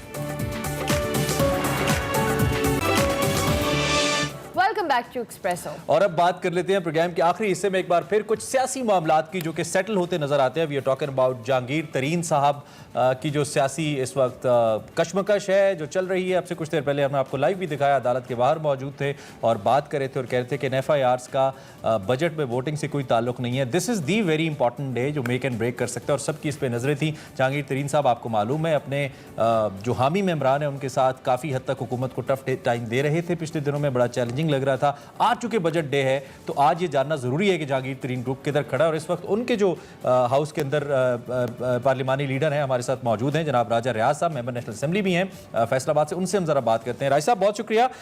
सबसे पहले तो हमारे सामने जरा सिचुएशन वाजे कर दें। वोट डालने जा रहे हैं, आई मीन सपोर्ट करने जा रहे हैं आज बजट को, बजट अप्रूव करवाने में हुकूमत को? पहली बात तो भाई ये है कि आज कोई वोटिंग नहीं है, आज सिर्फ बजट पेश होना है। सपोर्ट कर रहे हैं आप, बजट की मुखालफत नहीं कर रहे आप? बजट की हमने पहले दिन से कह रहे हैं, आज नहीं कह रहे, पहले दिन से कह रहे हैं कि हम बजट को सपोर्ट करेंगे। ये बजट पाकिस्तान PTI का बजट है, इमरान खान का बजट है और हमारी हुकूमत का बजट है, तो हम हर सूरत में सपोर्ट करेंगे। ये हम पहले दिन से कह रहे हैं और आज भी हमारा यही मौक़िफ़ है। बाकी हम अल्लाह का शुक्र अदा करते हैं, अल्लाह का शुक्र अदा करते हैं कि आज हम सुरखरू हुए हैं। मैंने पहले भी कहा था कि अल्लाह ये जो आपकी इतनी आपने फौरन, क्योंकि आप उन लोगों में से थे जो बड़ा गिला कर रहे थे, आज तो आप कह रहे हैं कि हमारी हुकूमत है, हमारे वजीर आजम है। आप ही वो MNA थे जो मेन स्ट्रीम मीडिया से हमारी बात नहीं सुनी जाती, हमारी बात SHO नहीं सुनता, ये हुकूमत हमारे साथ ये कर रही है। आपने सबसे पहले आवाज उठाई थी। तो ये गिरफ्तारी ना होने का जो फैसला सामने आया है उसके बाद ये रविश बदली है राज साहब, या पहले ही दिल में इतनी मोहब्बत मौजूद थी PTI के लिए, गवर्नमेंट के लिए? ये मोहब्बत मौजूद थी, जरूर था कि हमारे साथ खत्म हो गए गिले राज साहब? हमें इंसाफ नहीं मिल रहा, हमारे साथ ज्यादती हो रही है और हमें दीवार के साथ लगाया जा रहा है और हम इतने मेंबरान असेंबली इकट्ठे होकर सिर्फ एक बात कह रहे हैं कि हमें इंसाफ मिले। तो आज अल्लाह का शुक्र है कि हमें इंसाफ मिला है, हम सुरखरू हुए हैं। सबसे पहले हम अल्लाह ताला का शुक्र अदा करते हैं कि हमने पहले दिन कहा था जहांगीर तरीन साहब बेगुनाह हैं, आज साबित हो गया। तो राय साहब, इस इंसाफ में और NRO में क्या फर्क है जो वजीर आजम नहीं दे रहे थे? गिरफ्तारियां आपकी नहीं हो रही, आपकी मर्जी के अफसरान लगना शुरू हो गए, जहांगीर तरीन साहब भी आज मुतमईन नजर आ रहे हैं, आप आज हुकूमत को अपनी हुकूमत भी कह रहे हैं और बजट में भी हुकूमत के साथ खड़े होंगे, तो इस इंसाफ और NRO में क्या फर्क है जी? देखिए, इंसाफ और NRO में ये फर्क है कि हमने कोई किसी जगह राय नहीं ली, हमने कोई बारगेन नहीं किया, कोई पैसा नहीं दिया, कोई हमने कोई सहूलत नहीं मांगी, सिर्फ इंसाफ मांगा है। अगर हम कोई बारगेन करते, हम कोई पैसा देते, हम किसी जगह झूठे साबित होते तो हमें राय दी जाती तो हम यकीनन आप जो कह रहे हैं वो दुरुस्त होगा। आखिरी सवाल। हमें किसी किस्म की राहत नहीं दी गई, हमें सिर्फ इंसाफ मिला है।